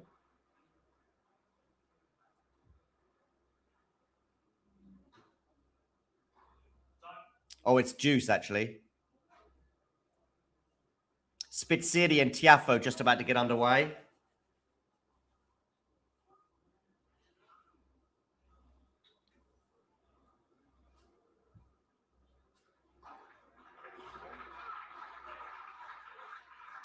I don't know why you're throwing these names at me, Jake, because it's not helping.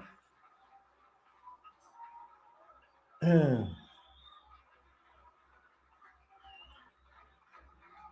think the crowd is more with Berrettini, right? Maybe because he's a set down. Maybe there's a few Italians, or maybe it's just the name.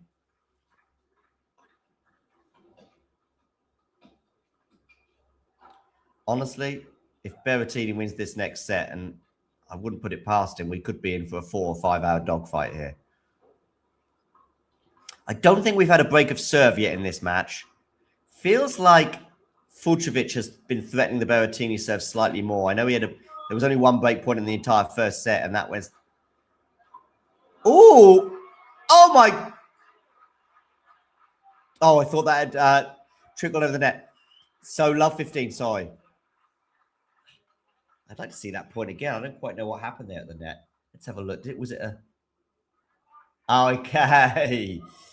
Fucsovics tries to do a pickup volley, but the ball is hidden from my sight. So I see him do the pickup volley. I then see it touch the net and land back on Berrettini's side, thinking that Fucsovics has somehow miraculously won the point. But actually what happened was he tries the pickup volley and it's nowhere near going over the net. So he just pushes it over the net with his hand. Not quite the hand of God.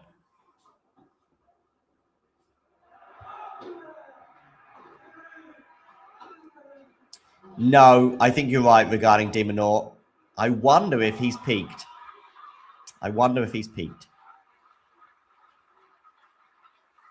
Maybe he can give a good go on the grass. I mean, he's going to win today, but of course he's in Djokovic's quarter, that horrendous draw that Novak got.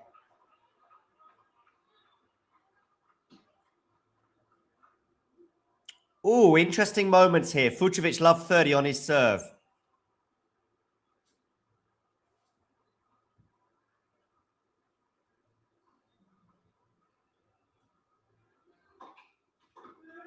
Wonderful return there from Matteo. And he's into this rally, but Fucsovics maybe now on top of it. Forehand into the net from Fucsovics, and it's 3 set points for Matteo Berrettini. Boom, boom, boom.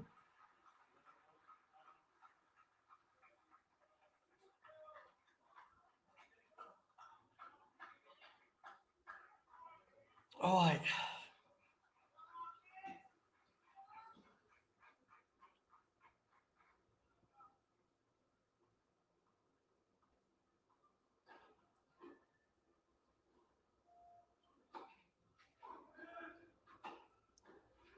Oh, the forehand's gone long from Fucsovics.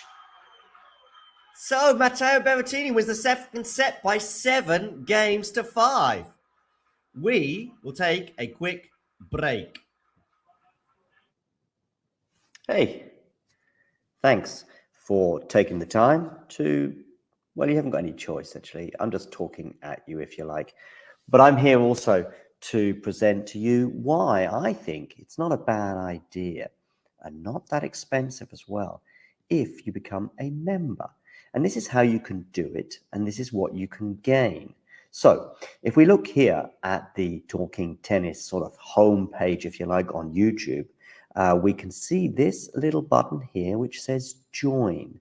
It is also pinned in the live chat as well, and you can also, I think, see it just below most of our videos, certainly the live ones and so on. Now, why is it a good idea to join and become a member? Well, in the live chat, you can add little funny things, you can add emojis and all sorts of things, but possibly more importantly, you can get to access some live videos, such as this one here, where we look back on the last sort of few moments from the Billie Jean King Cup. So there are little bonuses such as this one, but there are many, many more. And in fact, if we have a quick look at all of the members only stuff, I repeat, you will see very, very quickly some of the top stuff that we've had for members only over the last 12 months since the channel began. Remember, these videos are for members only. You can become a member from as little as about $2 a month, €2 a month, £2 a month, something like that. There are various different things. Oh, and by the way, you'll also be supporting the channel. So it's a win-win-win-win scenario.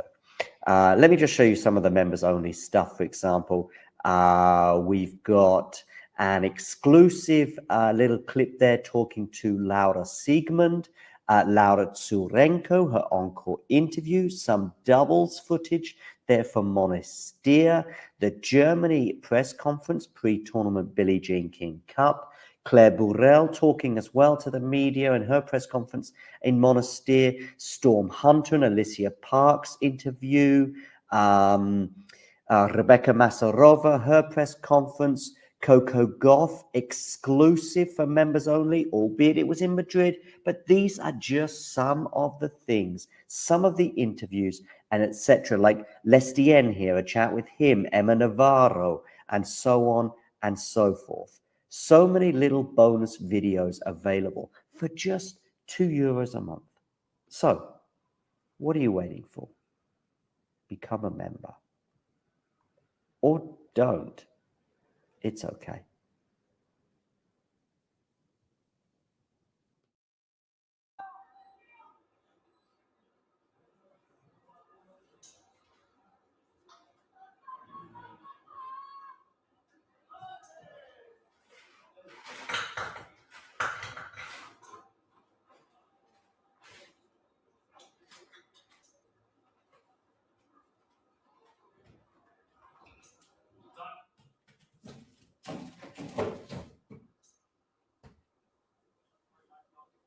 All right, time, ladies and gentlemen, I'm back.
Okay.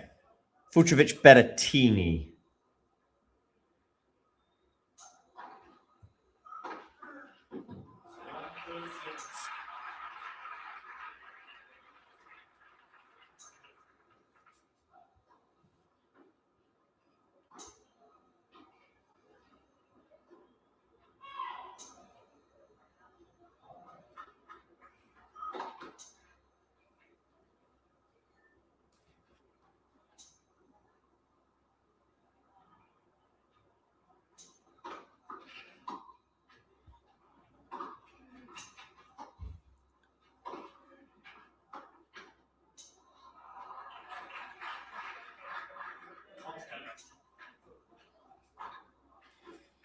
Okay.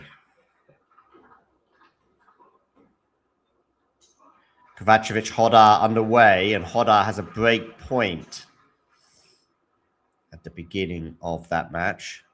Let's have a quick look at Emerson Jones against Iga Swiatek, if I'm not too late.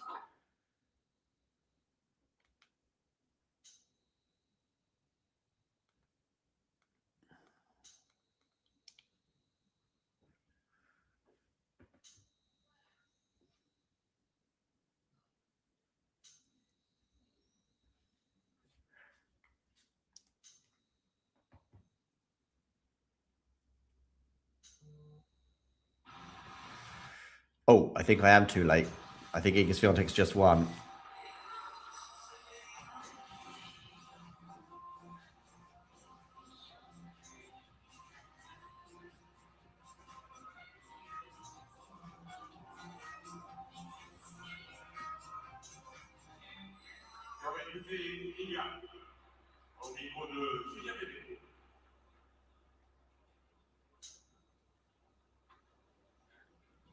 Here's Iga talking.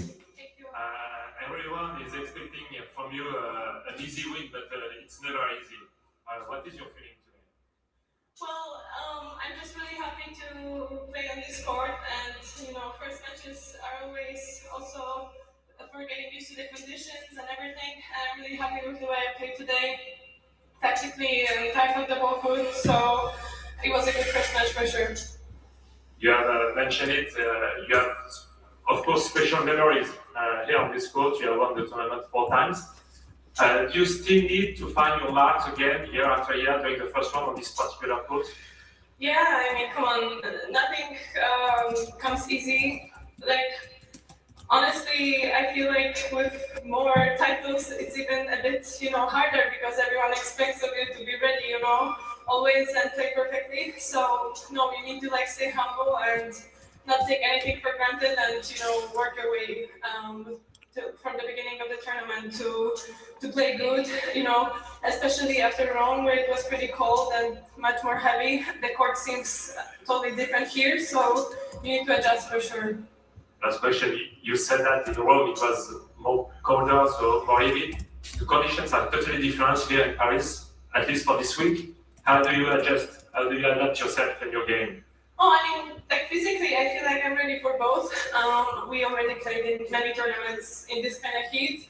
But you need to, with the rhythm of the ball and the tension of the strings, you need to adjust these kind of things, know what you can or cannot do when the ball is flying fast in the air. And that's it, you need to make the right decisions on the court. And that's why, we come here early to practice. And I felt like I did a good job. And today I was ready to play from the beginning. Ok, thank you, Iga, and well done. Mesdames et messieurs, égalité pour le deuxième tour, Iga Swiatek.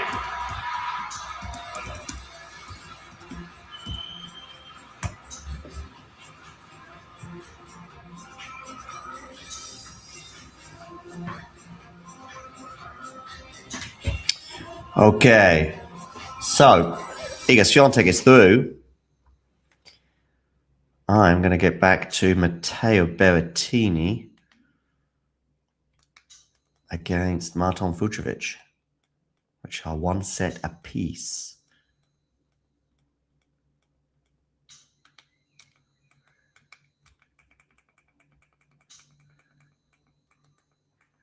Do let me know in the live chat, by the way, where you are tuning in from.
Berrettini, 2-love with a break.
Okay, Berrettini here serving at 2-love, but it is love 15.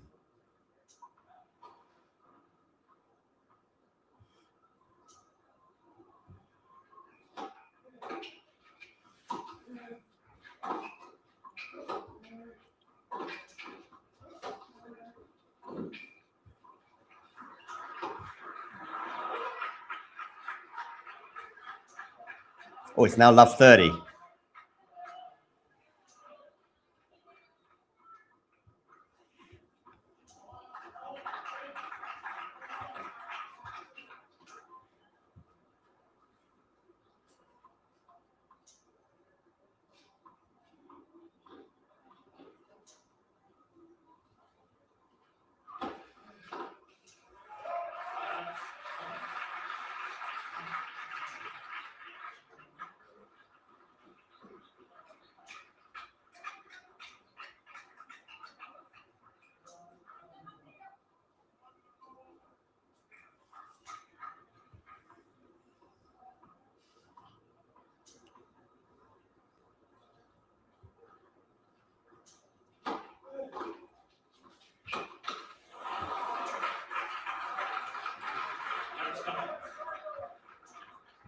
Oh, 15-40, 2 break points for Fucsovics.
Yeah, that makes sense, Jake. Sorry, I missed that comment from you. By the way, we have got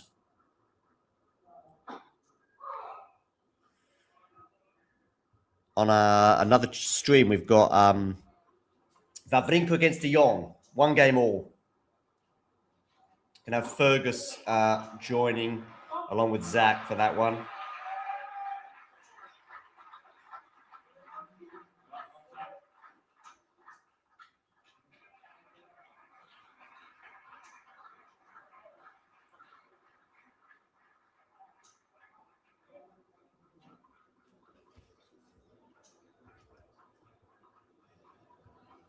Do let me know in the live comments, by the way, who you think is going to win, Wawrinka or De Jong. Let's check something.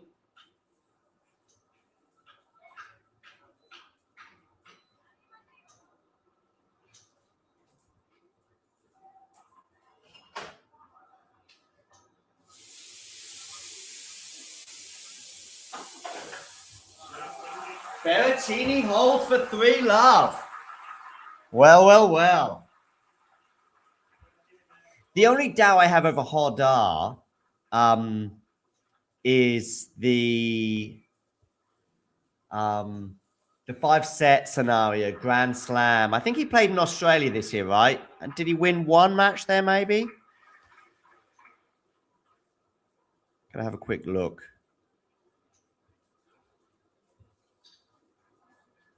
Well, of course, came through qualies, so actually won 4 matches. But yeah, so he won a 5-setter against Sakamoto, so maybe I should have more faith in his 5-set ability. Talking of 5 sets, the only Grand Slam match that Carlos Alcaraz has lost in 5 sets is against this man who's on my screen right now, Matteo Berrettini, back in the Australian Open of 2022, I think it was.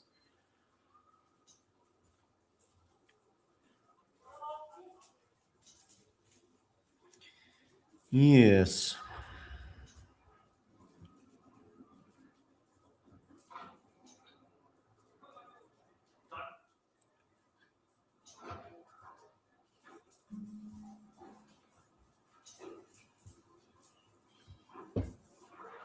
We'll have at least one more watch along today. Might be Busa Rublev, but possibly more likely a match a bit later with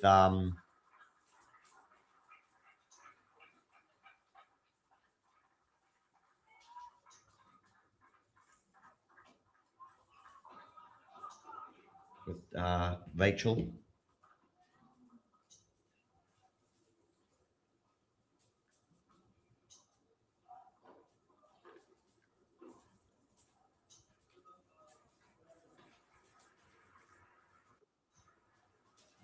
Okay, I see Zach here. I'm going to bring you forward now, Zach.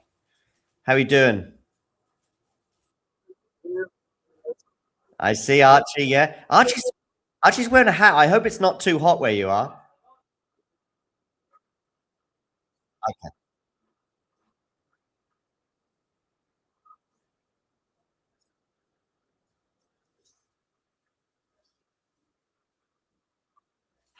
How invincible is Stan Wawrinka these days?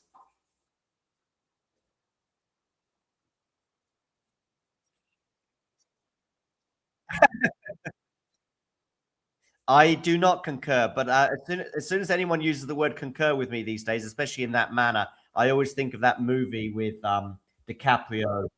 Yeah. It is.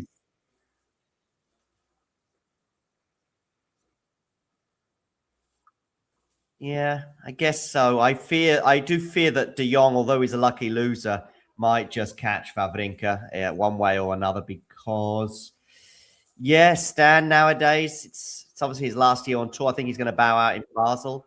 I'm actually also watching Fucsovics Berrettini right now. Even before it started, had 5-set dogfight written all over it, and that's kind of what I think we're in for. Well, I could be wrong. Berrettini's up a break in the 3rd set, but yeah, these guys are just here for the long one.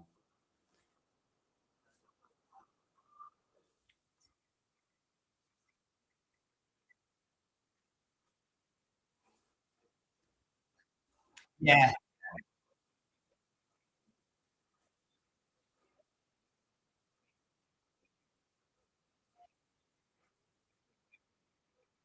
Nice. By the way, Fergus is going to join you shortly. I'm going to be dipping in and out of this stream, but I'll stay with you until Fergus comes. He'll be here in about 10 minutes. How's life? How's life, Zach?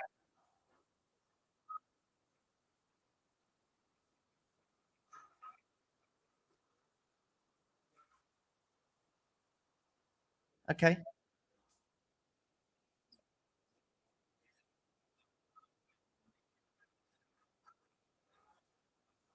Well, it's kind of already happened, and it wasn't maybe as exciting as I hoped it would be. It's actually Kasatkina against Sonmez. I thought that was going to be a really good one that was going to go 3 sets. It kind of started out that way as they were exchanging breaks left, right, and center, but kind of just tailed off in that Kasatkina kind of from nowhere won the second set because actually Sonmez was up a break, and it looked like we were going to go 3. And those two players, but particularly Kasatkina, is, let's say, a very patient player. So not necessarily the most exciting brand of tennis. But I thought at least it'll be, like just breaks left, right, and center. And ultimately we'll go 3. But actually, in the end, Kasatkina got the job done in straights. So that was the one, really. But that's done. There was another match. I'm just trying to remember now on my hit list. Oh, Paolini Yastremska. But that was also done in straights as well. Of Jasmine prevailing there. So yeah, a couple of matches that I thought would go the distance but didn't. So yeah, those are the ones that I kind of had on my radar, because on the men's side, yes, you've got this Wawrinka story. Oh, actually, well, yeah, the one I mentioned to you in the WhatsApp chat earlier, Busa Rublev. Actually, that is a potential upset because Busa's coming off a good win in Hamburg, title win in Hamburg. Indeed.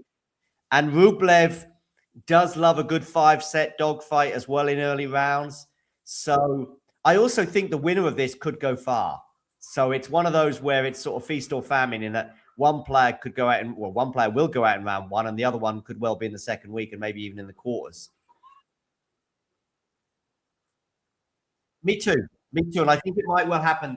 So despite the heroics of Busa in recent weeks, I actually think that Rublev will prevail. In fact, if anything, those heroics in Hamburg might undermine Busa today. In a couple of days, I think he'll be all right. But today might be the day to play Busa and get him, especially if it goes 4 or 5, and I do expect that. So, yeah. Ooh. Thank you.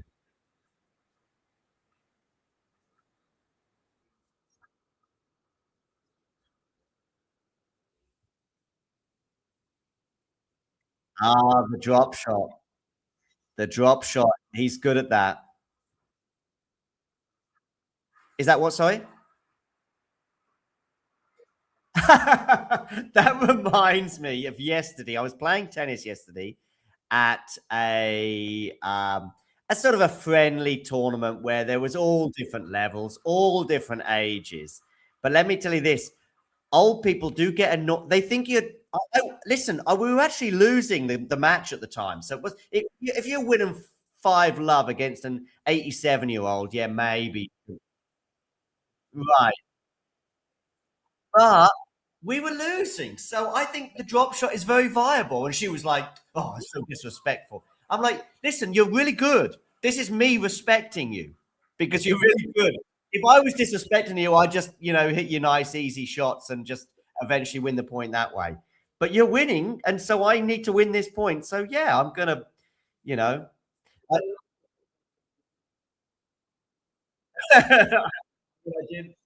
I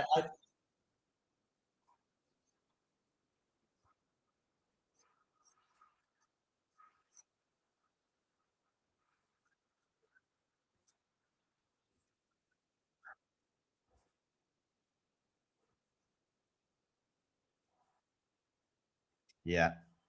It's like, also, by the way, just not just age or anything, but just opponents that get upset with the underarm serve. I'm sorry, it's a legit serve. And almost never, I think, do people say, people do the underarm serve for anything other than, I want to win this point. There might be someone who just hates their opponent and is making fun of them. But to be honest with you, when tennis is a weird one. Football is different and other sports are different, but tennis is a weird one. If you're up 6-love, 5-love, you almost just want to you don't you're worried that it's going to backfire on you, but you're fine with winning 6-love 5-6-2. You know. Yeah.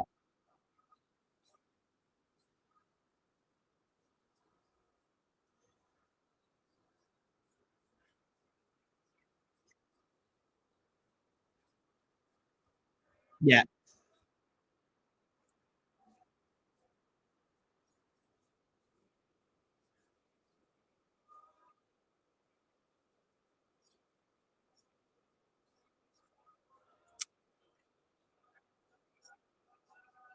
Regarding Tiafo, I don't have him on it. Upset alert. He's playing Spit City today. They're on serve at the moment in the opening stages of their match. Indeed.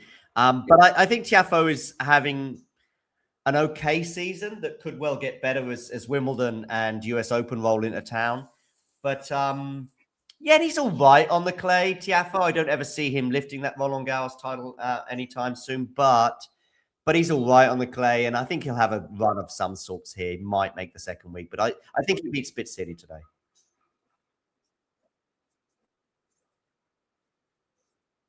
Yeah.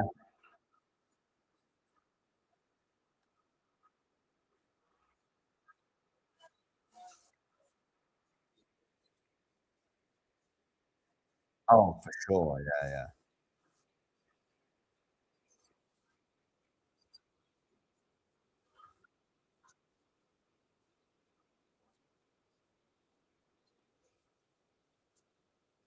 Yeah. Yeah.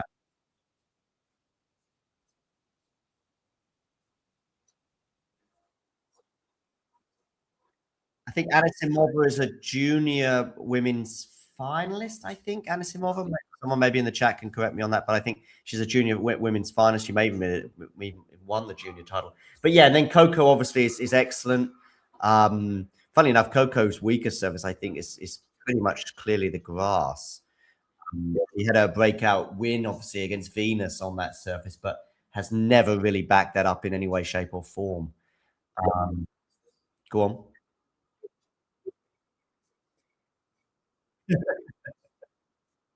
Well, funny you should ask that, Zach, at this exact moment, because if you are a fan of Manchester United, in fact, if you're not a fan of Manchester United, do hit subscribe on our sister channel, Talking United, for plenty of content. In fact, tomorrow is a big anniversary in the club's history. It'll be 27 years to the day tomorrow that Manchester United won the Champions League, beating Bayern Munich in incredible fashion. And there will be, Zach, because I know you were going to ask me this, there will be an anniversary episode coming out on that channel.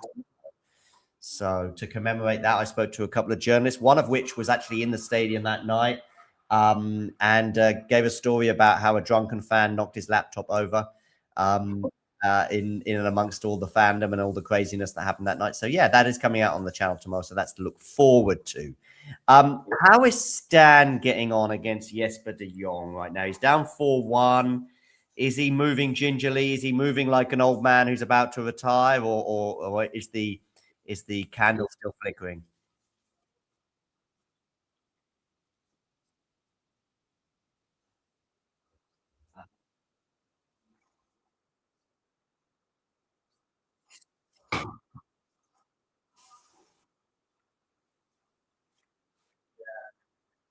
Yeah.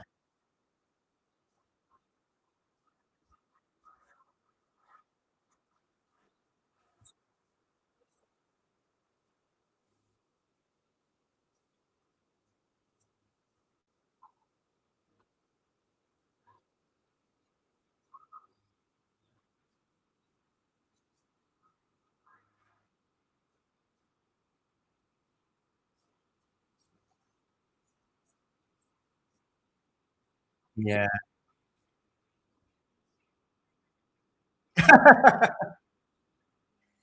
Yeah, my biggest concern, well, not biggest concern, but a concern is that I think the first set is crucial for Stan, and of course he's already down a break. So, yeah. As for Fucsovics and Berrettini, they are plugging away.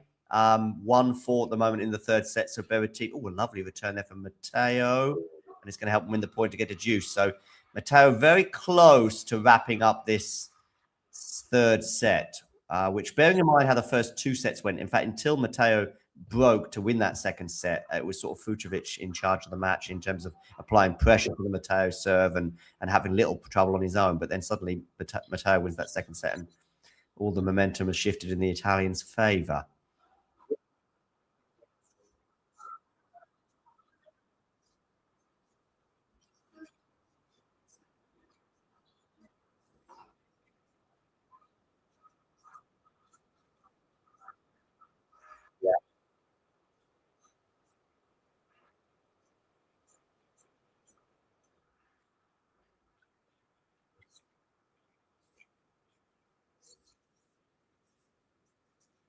Yeah. Yeah, I can hear that. Yeah. If we get a break in that match, do interrupt me. But I'm just going to bring us everyone up to date with some of the matches that are going on right now. Graber has won the first set over Shramkova. That to me is a slight surprise. Kokinakis and Atmani are just underway. Atmani held serve in the opening game, and now it's Kokinakis serving at 15 love. Francis Tiafoe, we were just talking about him, has won the first set over Spitzeri. That was nip and tuck for the first 7 games before Francis finally got the break for 5-3 and then ultimately served it out for 6-3 in 35 minutes. So Spitzeri, if he is going to prevail, is going to have to do so from a set down. I see that Stan is just about to hold serve for 4-2 in the match that I know Zach is all over.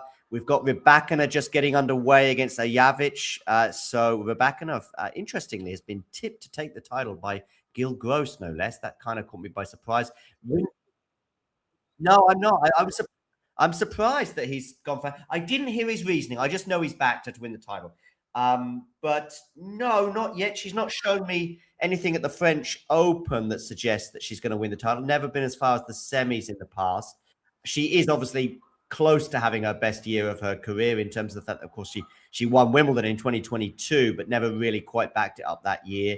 Whereas in 2026, she's won the Australian Open. She's been in the final of Indian Wells. She won Stuttgart. So, yeah, there's a huge case. And I think she might even be number one in the race. Just lost the first game, albeit that was on the Ajavic serve. But, yeah, she'll have a good run here, but I'm not sure she's winning the title. Sure. All right.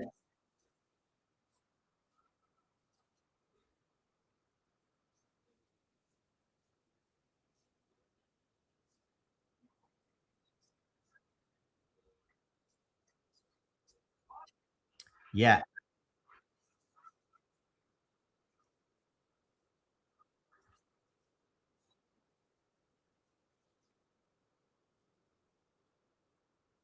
By the way, Jake, you say you're only here till 2 p.m. That might be it because it's 12:39 in the UK right now. So if De Jong wins in straights, then you might be here. I'm all out of wacky. Yeah, actually, you had some good questions earlier for me, Jake, but they weren't that wacky. They were sort of like, what do you think about Man United? What do I think? There was a bit of Emerson Jones wackiness going on, where I think Jake was trying to spread some love for her as she was trying to make a fist of it against Iga Swiatek, but Iga ultimately prevailing pretty comfortably. Anything else to bring you up to date with around the grounds? Hodar won comfortably the first set over Kovacevic 6-1 and is up a break in the second. Do check out an interview I did with David Witt, Kovacevic's coach, from a couple of weeks ago when we were in Valencia. But certainly when it comes to the clay, Hodar. Yeah.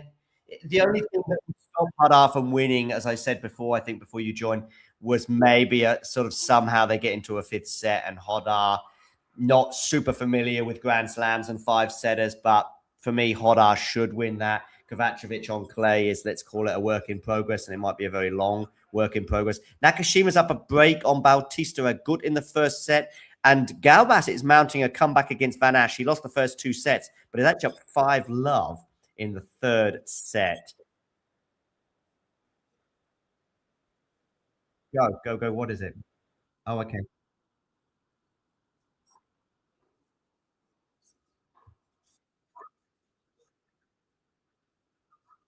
Well, yeah.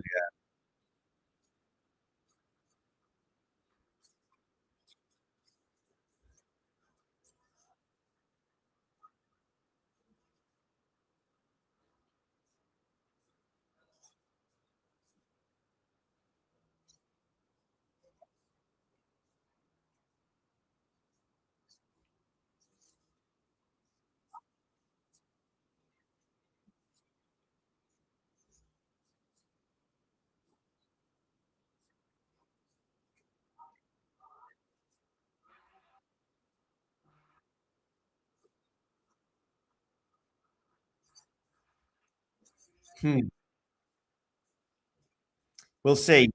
Yeah, I mean, Hodar. Well, Feast is just a little further in his development. So, but yeah, the back, the health issues with him last year with the back, and then more recently with the hip.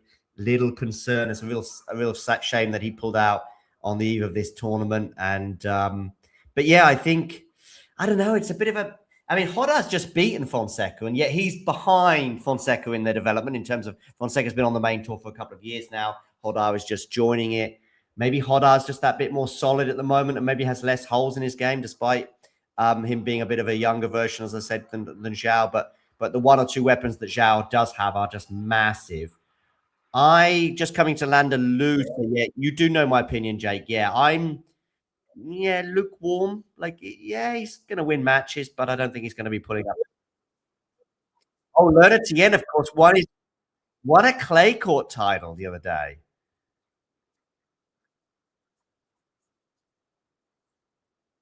I'm guessing it was you.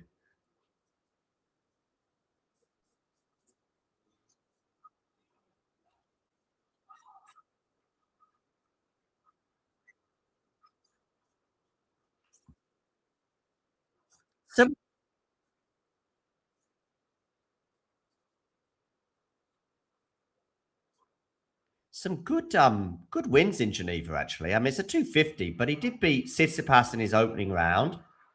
And I know Steph is not the same player as he was 2 or 3 years ago, but not to be sniffed at. 3 sets win over Mickelson and Bublik, and then followed up with a 3-set win over Navoni in the final. So Navoni's a clay dog, so that's decent. And by the way, I am someone who's doubtful of Tien on clay, and yet there he is picking up a title, and who knows, he can get some wins in Paris as well.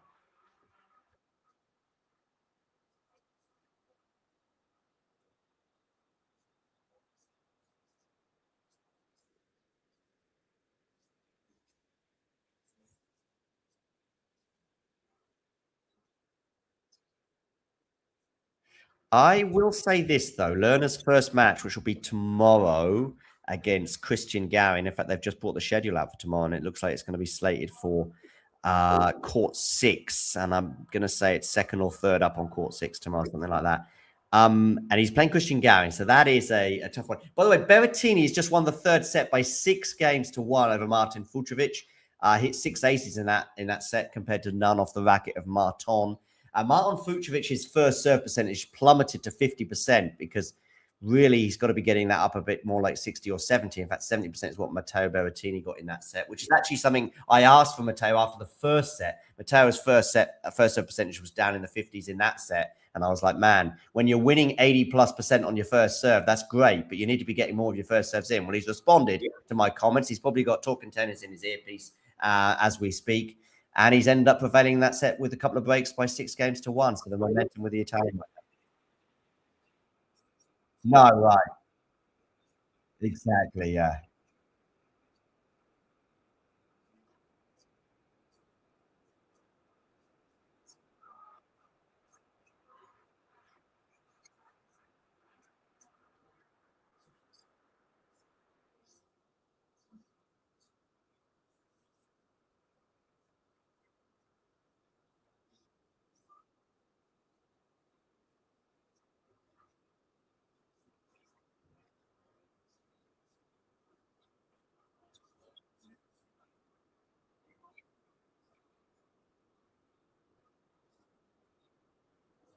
Mm.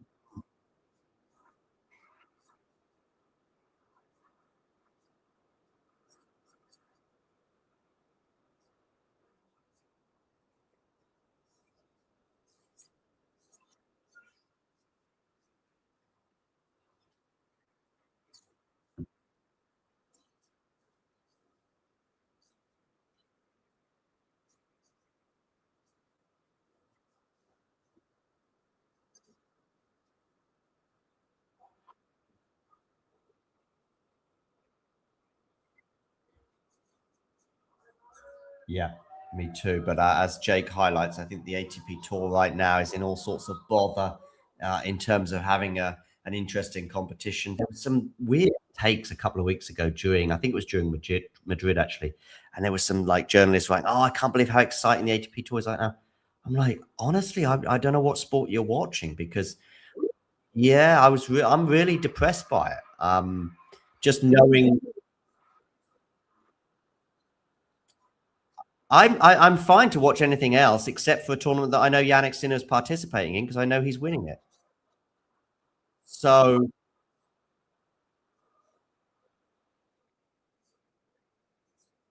well, Alcaraz getting injured just destroyed it, and then you get Fils and Musetti pulling out the French Open on top of that, and it's like, okay, don't get me wrong. In isolation, I can watch a tennis match and be excited about it. I can be excited about Lerner Tien's run in Geneva, for example, or the emergence of Busa or Hodar, for example.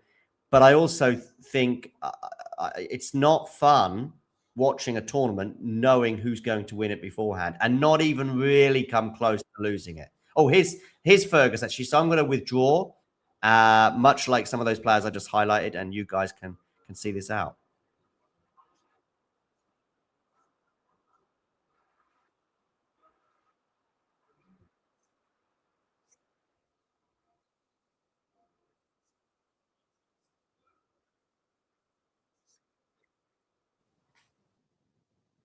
Hey, thanks for taking the time to, well, you haven't got any choice, actually. I'm just talking at you, if you like. But I'm here also to present to you why I think it's not a bad idea and not that expensive as well if you become a member. And this is how you can do it, and this is what you can gain. So if we look here at the Talking Tennis sort of homepage, if you like, on YouTube, we can see this little button here which says join. It is also pinned in the live chat as well, and you can also, I think, see it just below most of our videos, certainly the live ones and so on. Now, why is it a good idea to join and become a member? Well, in the live chat, you can add little funny things, you can add emojis and all sorts of things, but possibly more importantly, you can get to access some live videos, such as this one here, where we look back on the last sort of few moments from the Billie Jean King Cup. So there are little bonuses such as this one, but there are many, many more. And in fact, if we have a quick look at all of the members only stuff,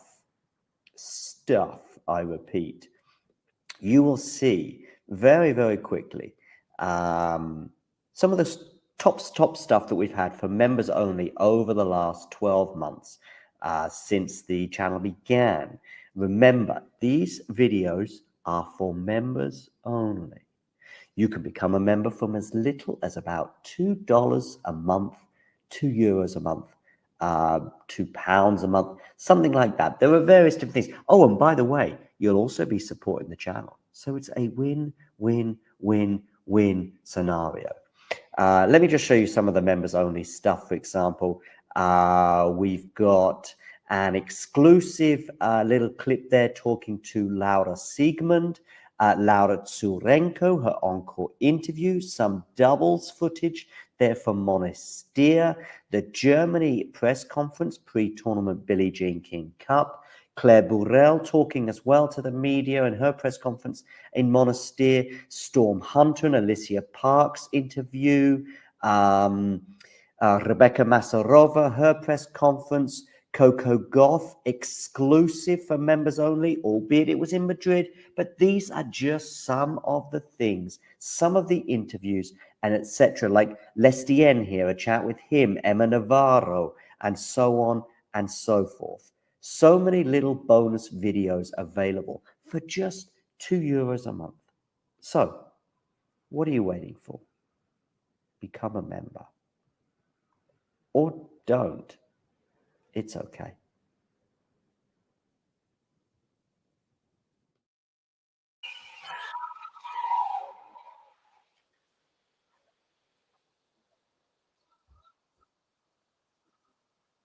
All right, so we are back here. Fucsovics serving at the beginning of this set.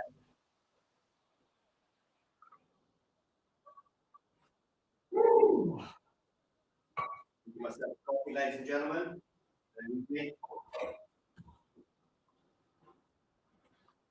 I'm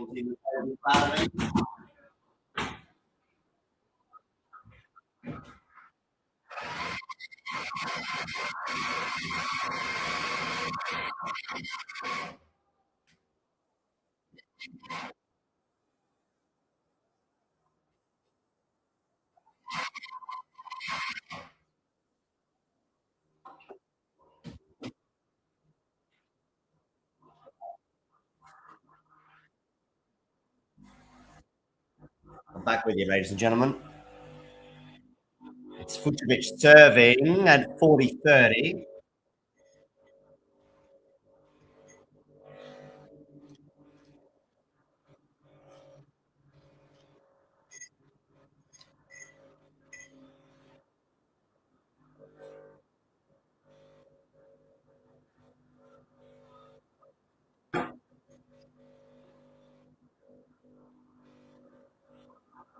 Oh, juice.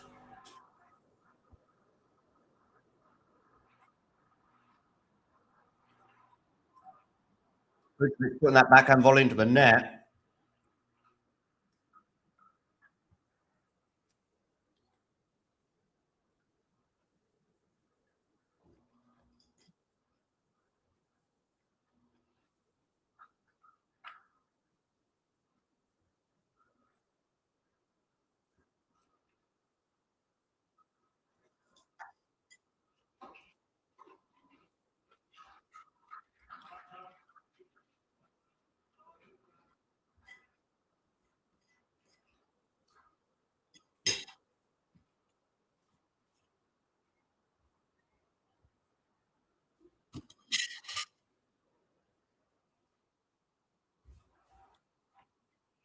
Fucsovics now has a game point for 1-love.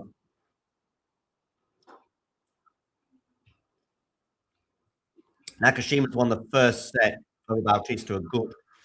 And Hodar is up 2-0 on Kovacevic, but he's not just 2-0 up. He's 6-1, 6-love up. That's how he won those first 2 sets. Graber is very close to beating the qualifier Shramkova. She's up 6-2, 4-love.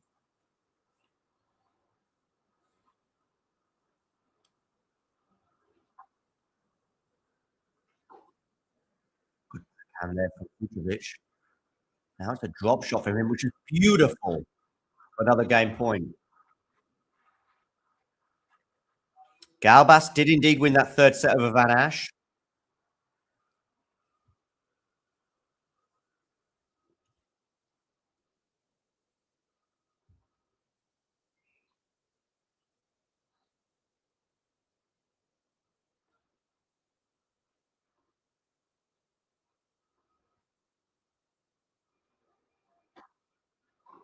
Can return from Berrettini into the backhand of Fucsovics. It's now on the forehand of Matteo. And then shot goes into the net from Fucsovics, and we're back to deuce.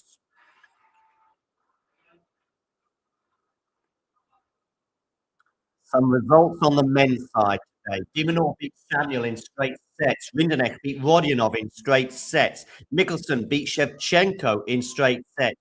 And maybe the biggest upset of the day, Pablo Carreño Busta beat Yuri Lehecka in straight sets. That's on the men's side. On the women's side, straight sets wins for Teichmann over Samsonova, Kasatkina over Sonmez, Paolini over Yastremska, and Swiatek over Emerson Jones. But we also had a 3-set win for the Swiss Bandecki, upsetting the 31 seed, Buxa.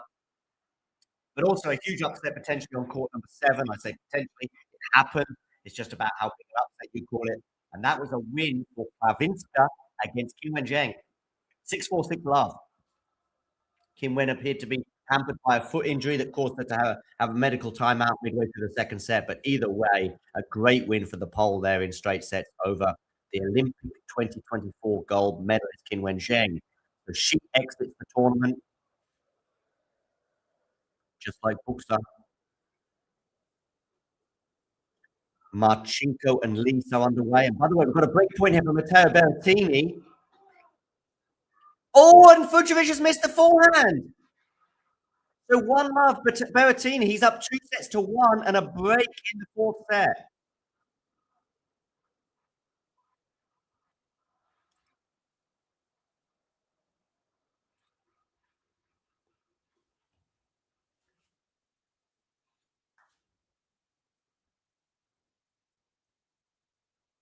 Mm.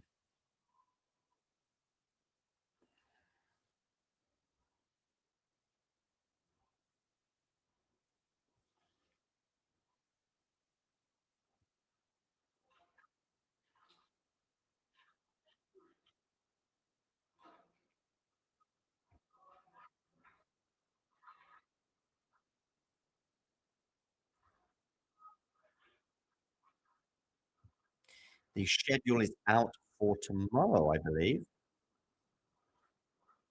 Indeed, it is.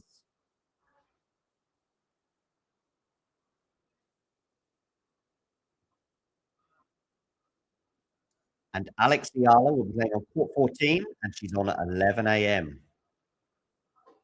Janice Chen is also playing at the same time tomorrow against Emma Navarro.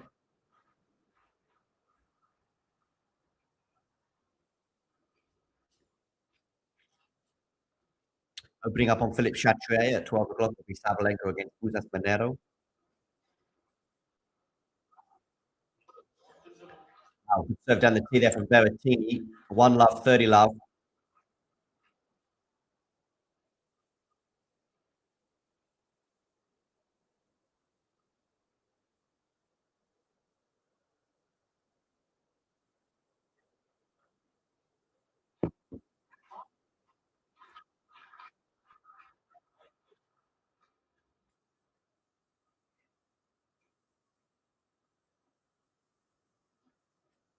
To hit that like button, and if you are new to the channel, hit subscribe.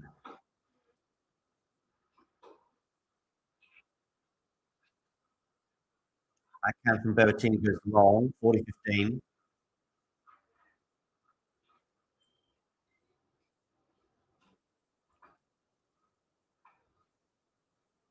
Kokinakis got a break point to fend off in the first against that Manny right now, 2-3, but it's advantage to the French. Slice there from Berrettini, comes into the net, but he doesn't need to worry about it. Berrettini consolidates the break and leads 2-love in this fourth set. Edging closer to victory right now, the Italian, a former, of course, French Open quarterfinalist. That was back in 2021, lost in 4 sets to Novak Djokovic.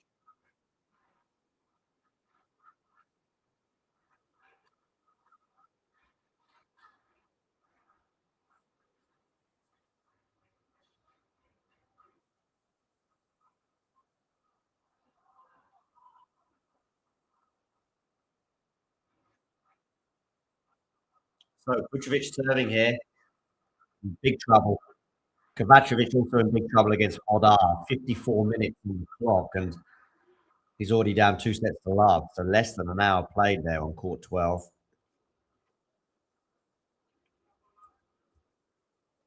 Marchenko and Lise are on serve in their match in the first set. Grabert is a game away from beating Shramkova in very comfortable fashion over on court 4.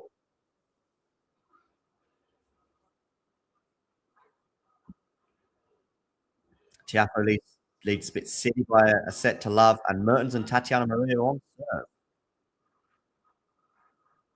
Wawrinka playing his last in the French Open is a down 1 set to love on De Jong, but he does have a break point right now as we speak on Jesper's serve, so could be about to get interesting there over on court Simon Mathieu. Oh, Rybakina is up a break on Erjavic. 3-2. Oh dear, Fucsovics here, love 2 and love 15. This point feels big. Because love 2, love 30. And we could be able to get a double break. Kokinakis holds, though. He heads off that break point against Manny. Of course, the serve goes into the backhand of Matteo. Oh, Fucsovics goes long with a backhand. Love 30.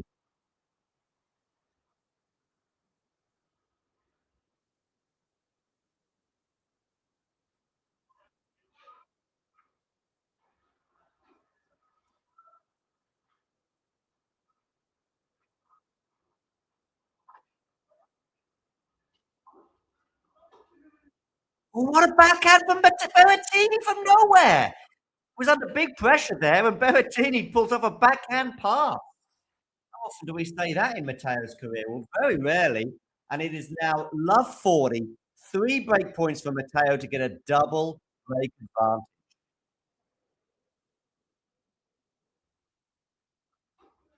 Good serve from Fucsovics there into the backhand of Matteo, and it's 15-40. A few more backhands that he's going to be tested on in his coming points. This is the first serve, which was going to go into the Matteo backhand down the tee. Juice court. Also into the backhand again. An excellent depth from Berrettini, forcing the error arguably off Fucsovics' racket, and it is 3-love double break. Matteo very, very close to a spot in the second round.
So 3-love Berrettini. Wow, this De Jong Wawrinka game seems to be lasting forever.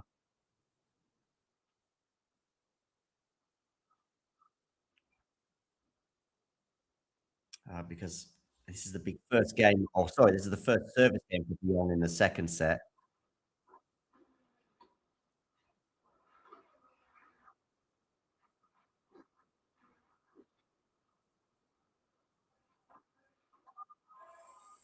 Oh, huge forehand there from Berrettini, but it actually goes long. Love 15. Yeah, so many juices in this game between De Jong and Wawrinka.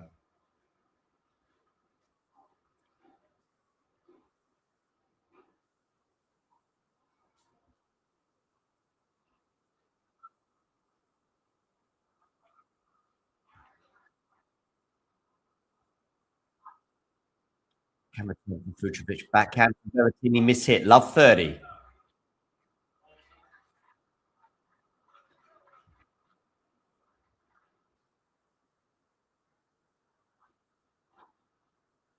Well, I tell you what, there's a chance for Mickelson to back it up then against Berrettini, I think. Yeah, I'm surprised he won so comfortably as well. Maybe Shevchenko had an issue of some sort. Has Fucsovics just made that return? I think he has. Yeah, love 40 now on the Berrettini serve. So maybe this match isn't quite done yet.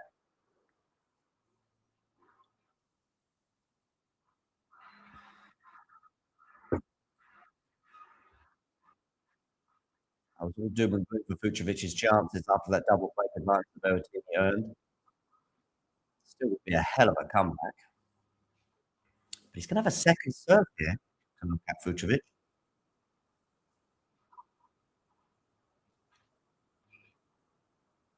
Slice there from both players. Fucsovics' slice is underrated, I think. And that slice from Berrettini is not going to work. 3-1.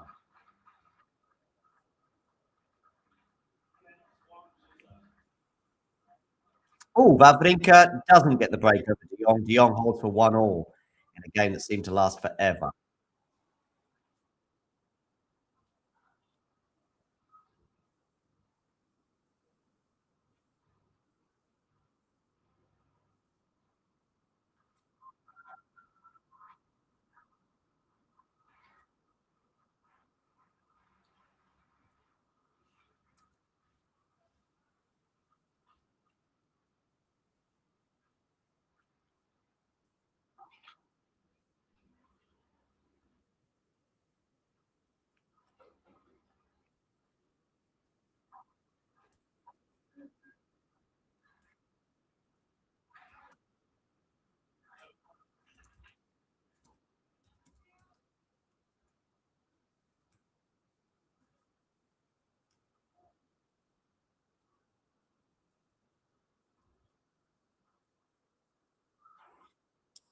Okay.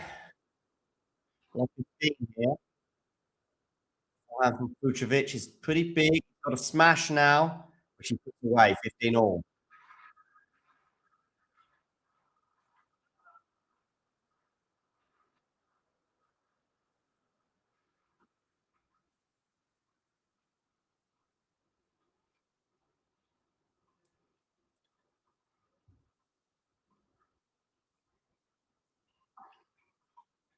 Good serve from Fucsovics there, 30-15. Now, this will be pressure time if it gets to 3-2.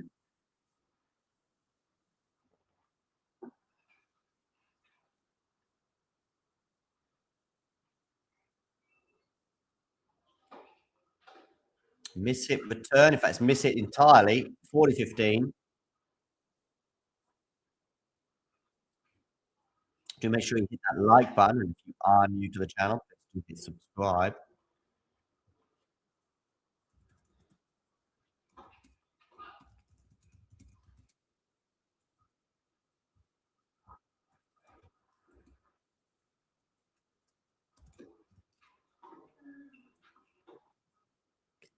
Backhand of Berrettini. Berrettini backs himself on the backhand, goes down the line and wins the point, 40-30.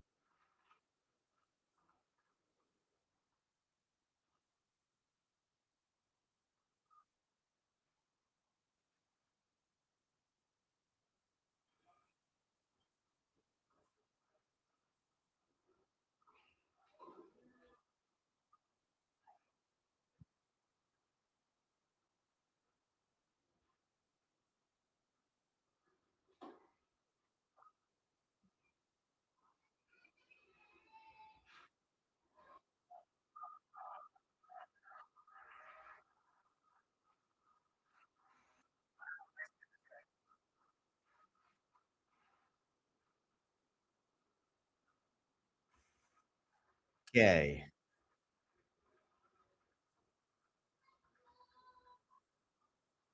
Deuce here between Fucsovics and Berrettini.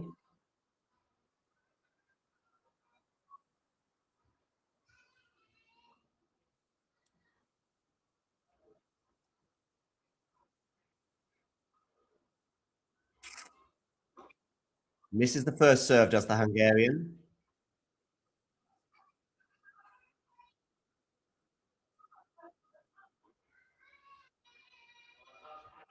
And now it's going to be a break point for Matteo Berrettini.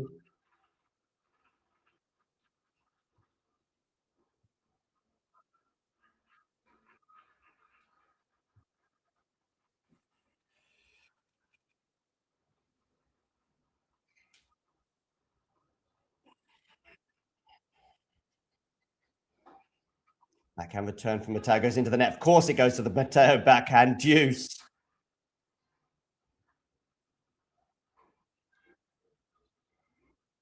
Svitolina Bondar. Well, Bondar has a break point.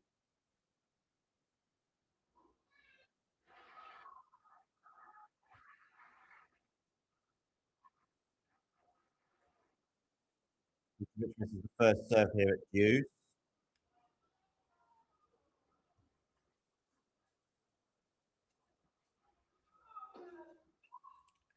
Double fault from Fucsovics. Great point.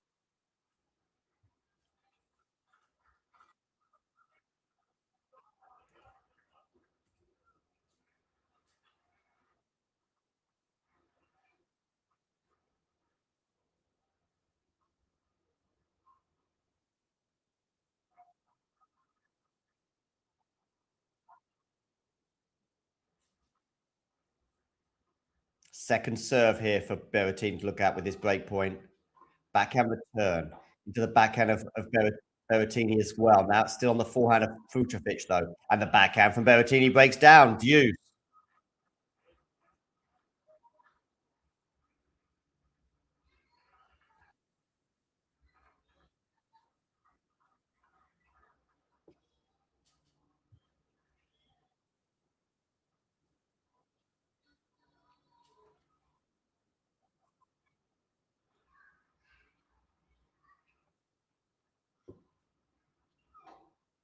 Good forehand winner there from Fucsovics, +1. Game point for the Hungarian.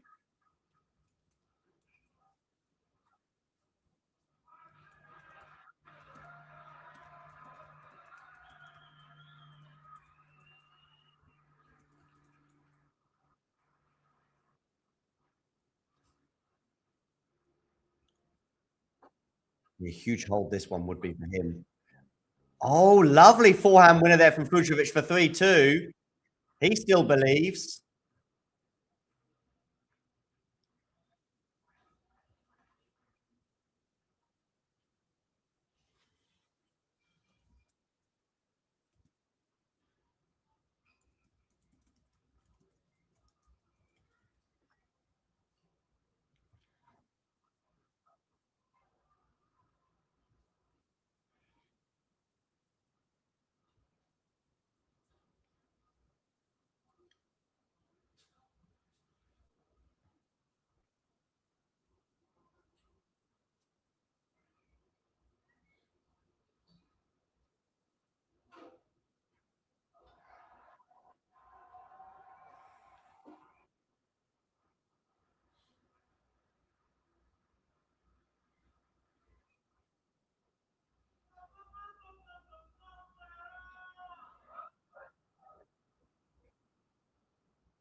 Okay.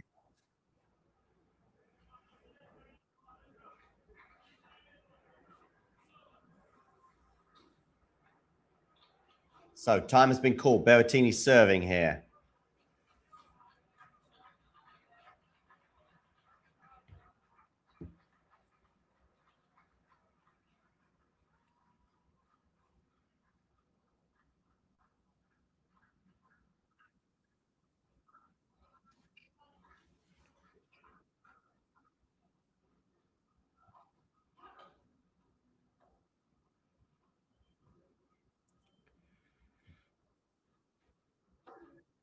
Backhand return from Fucsovics. Now it's in the backhand of Matteo. Backhand now from Fucsovics. Backhand from Matteo. They're exchanging backhands now. Now it's on Matteo's forehand, and he's just made it. Slow reaction there with Berrettini to put his fist in the air because I don't think he was sure. But he has made it. That forehand. Huge weapon still today.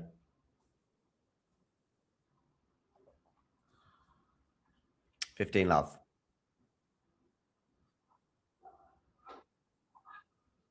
It's going to be a second serve here for Fucsovics to look at.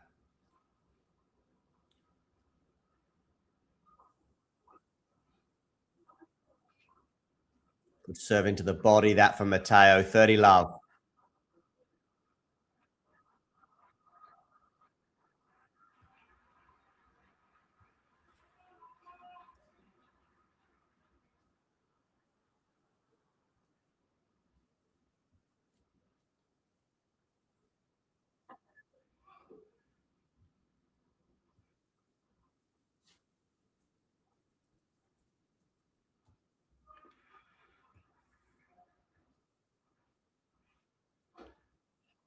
Return Fucsovics. Forehand now from Matteo. Fucsovics defending, but he's not going to be able to defend that. 40 love.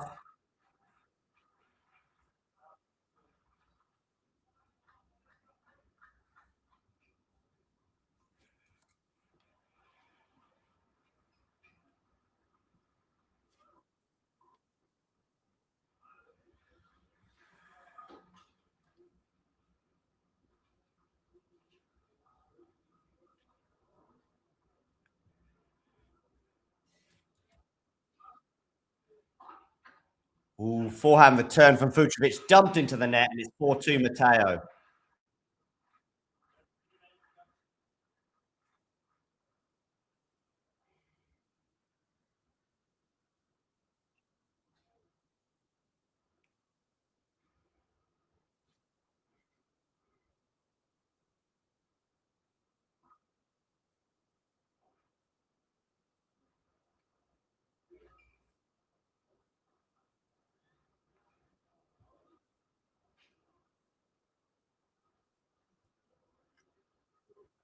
Elise Mertens is serving for the first set against Tatiana Maria. Svitolina Bondar are on serve. Rebecca won the first set 6-2 over Ojavic. De Jong is up a set to love on Stan Wawrinka, and they're 2-2 in the second set. Tiafoe is serving to stay in the second set against Bit City. 15-all, 4-5. on the first set. Kokkinakis is likewise going to stay in the first set against Admani at 4-5. And Evelise is up a set to love on Petra Marchenko. And Hodar is up 2 sets to love and a break in the third set on Kovacevic.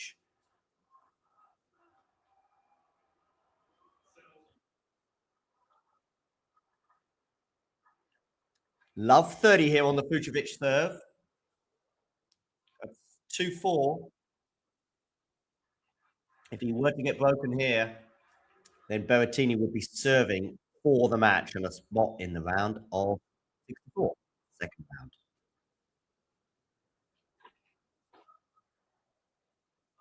It's going to go out though there for Berrettini, so 15-30.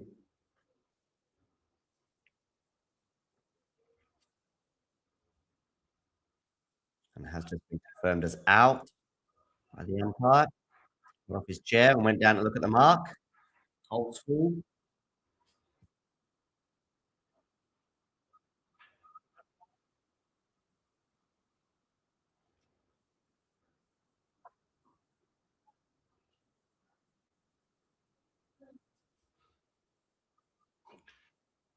What a forehand that is. What a volley from Fucsovics, though. 30 all.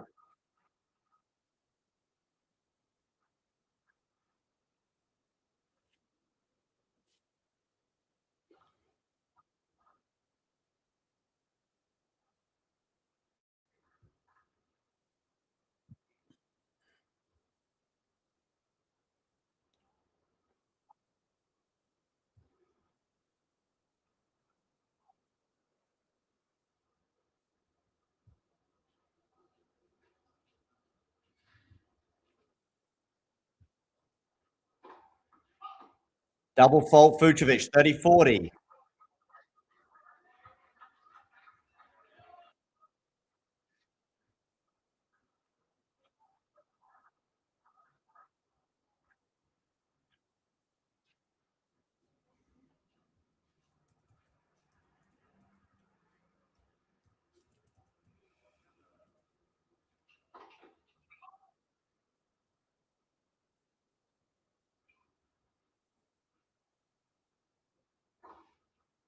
Double fault, Fucsovics again, and Berrettini breaks for 5-2. When they return to the court, Matteo Berrettini will be serving for the match.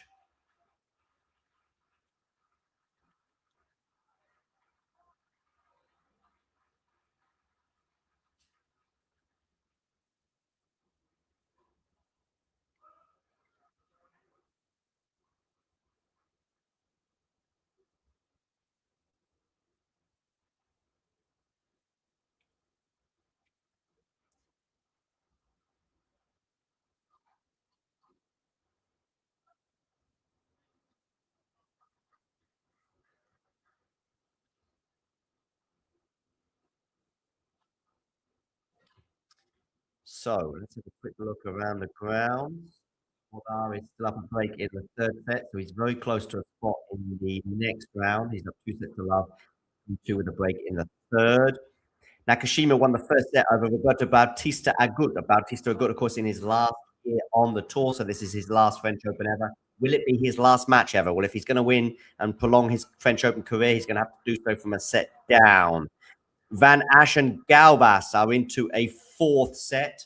Van Asch won the first 2 sets, but Galbas won the third, and they're on serve in the fourth. Tiafoe is serving to stay in the second set with Spit City. 5-6. He did the first set by 6-3. And Kokkinakis 5-6 with that Manning. Kokkinakis serving at 5-6, serving to stay in the first set. Evelise is up a set to love on Marchenko. Matteo Berrettini serving for the match here against Marton Fucsovics.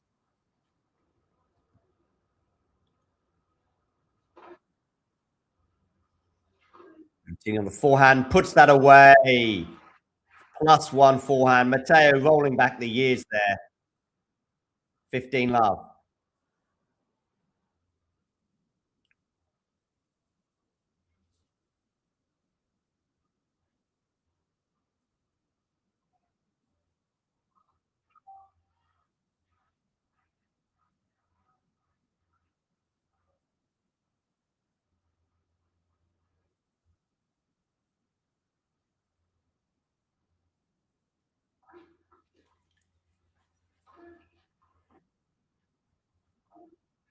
Oh, lovely forehand winner there from Matteo Berrettini, 30 love.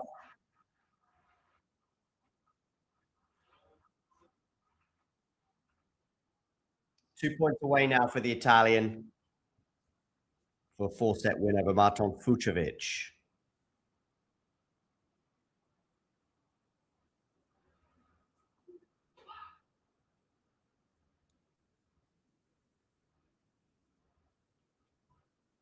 And he is now up 40 love, Berrettini here. The backhand return from Fucsovics went long.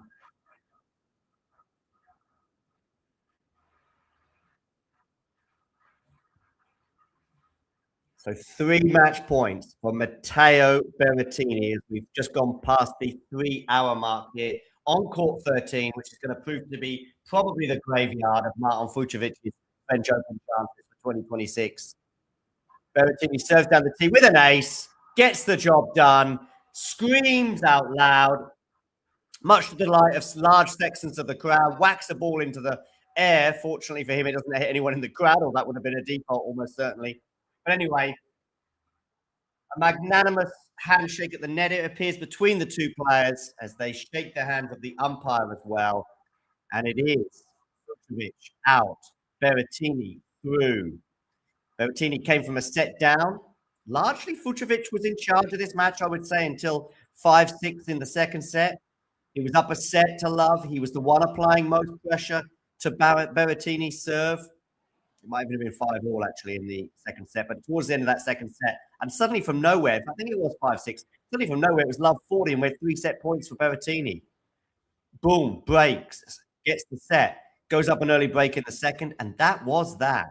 Had a double break advantage at one point in the 4th set, loses one of those breaks, but regains that double break advantage and eventually gets over the line. 6-7, 7-5, 6-1, 6-2 from Matteo Berrettini. Of course, a former French Open quarterfinalist. That was back in 2021. A very different Matteo then to now. He'd been hit by a few injuries in the years that followed, but he has been healthy for a little while now as he looks for a sustained period on the tour. Well, he's in the round of 64.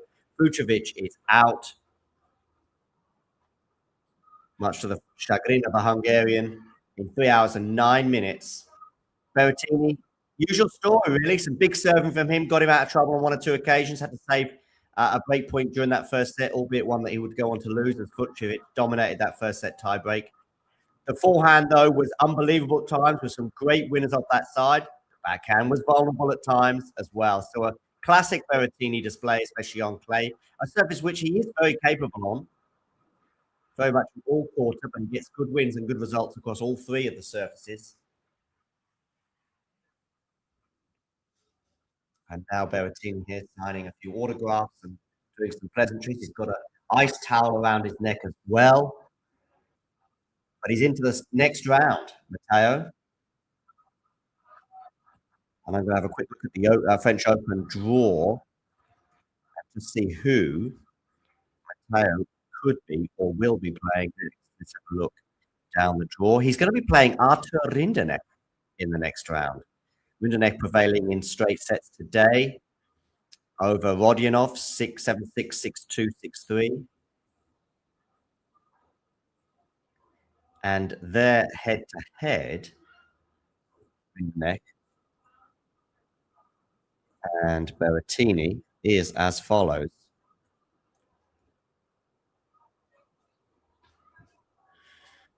1-0 in favor of the Frenchman.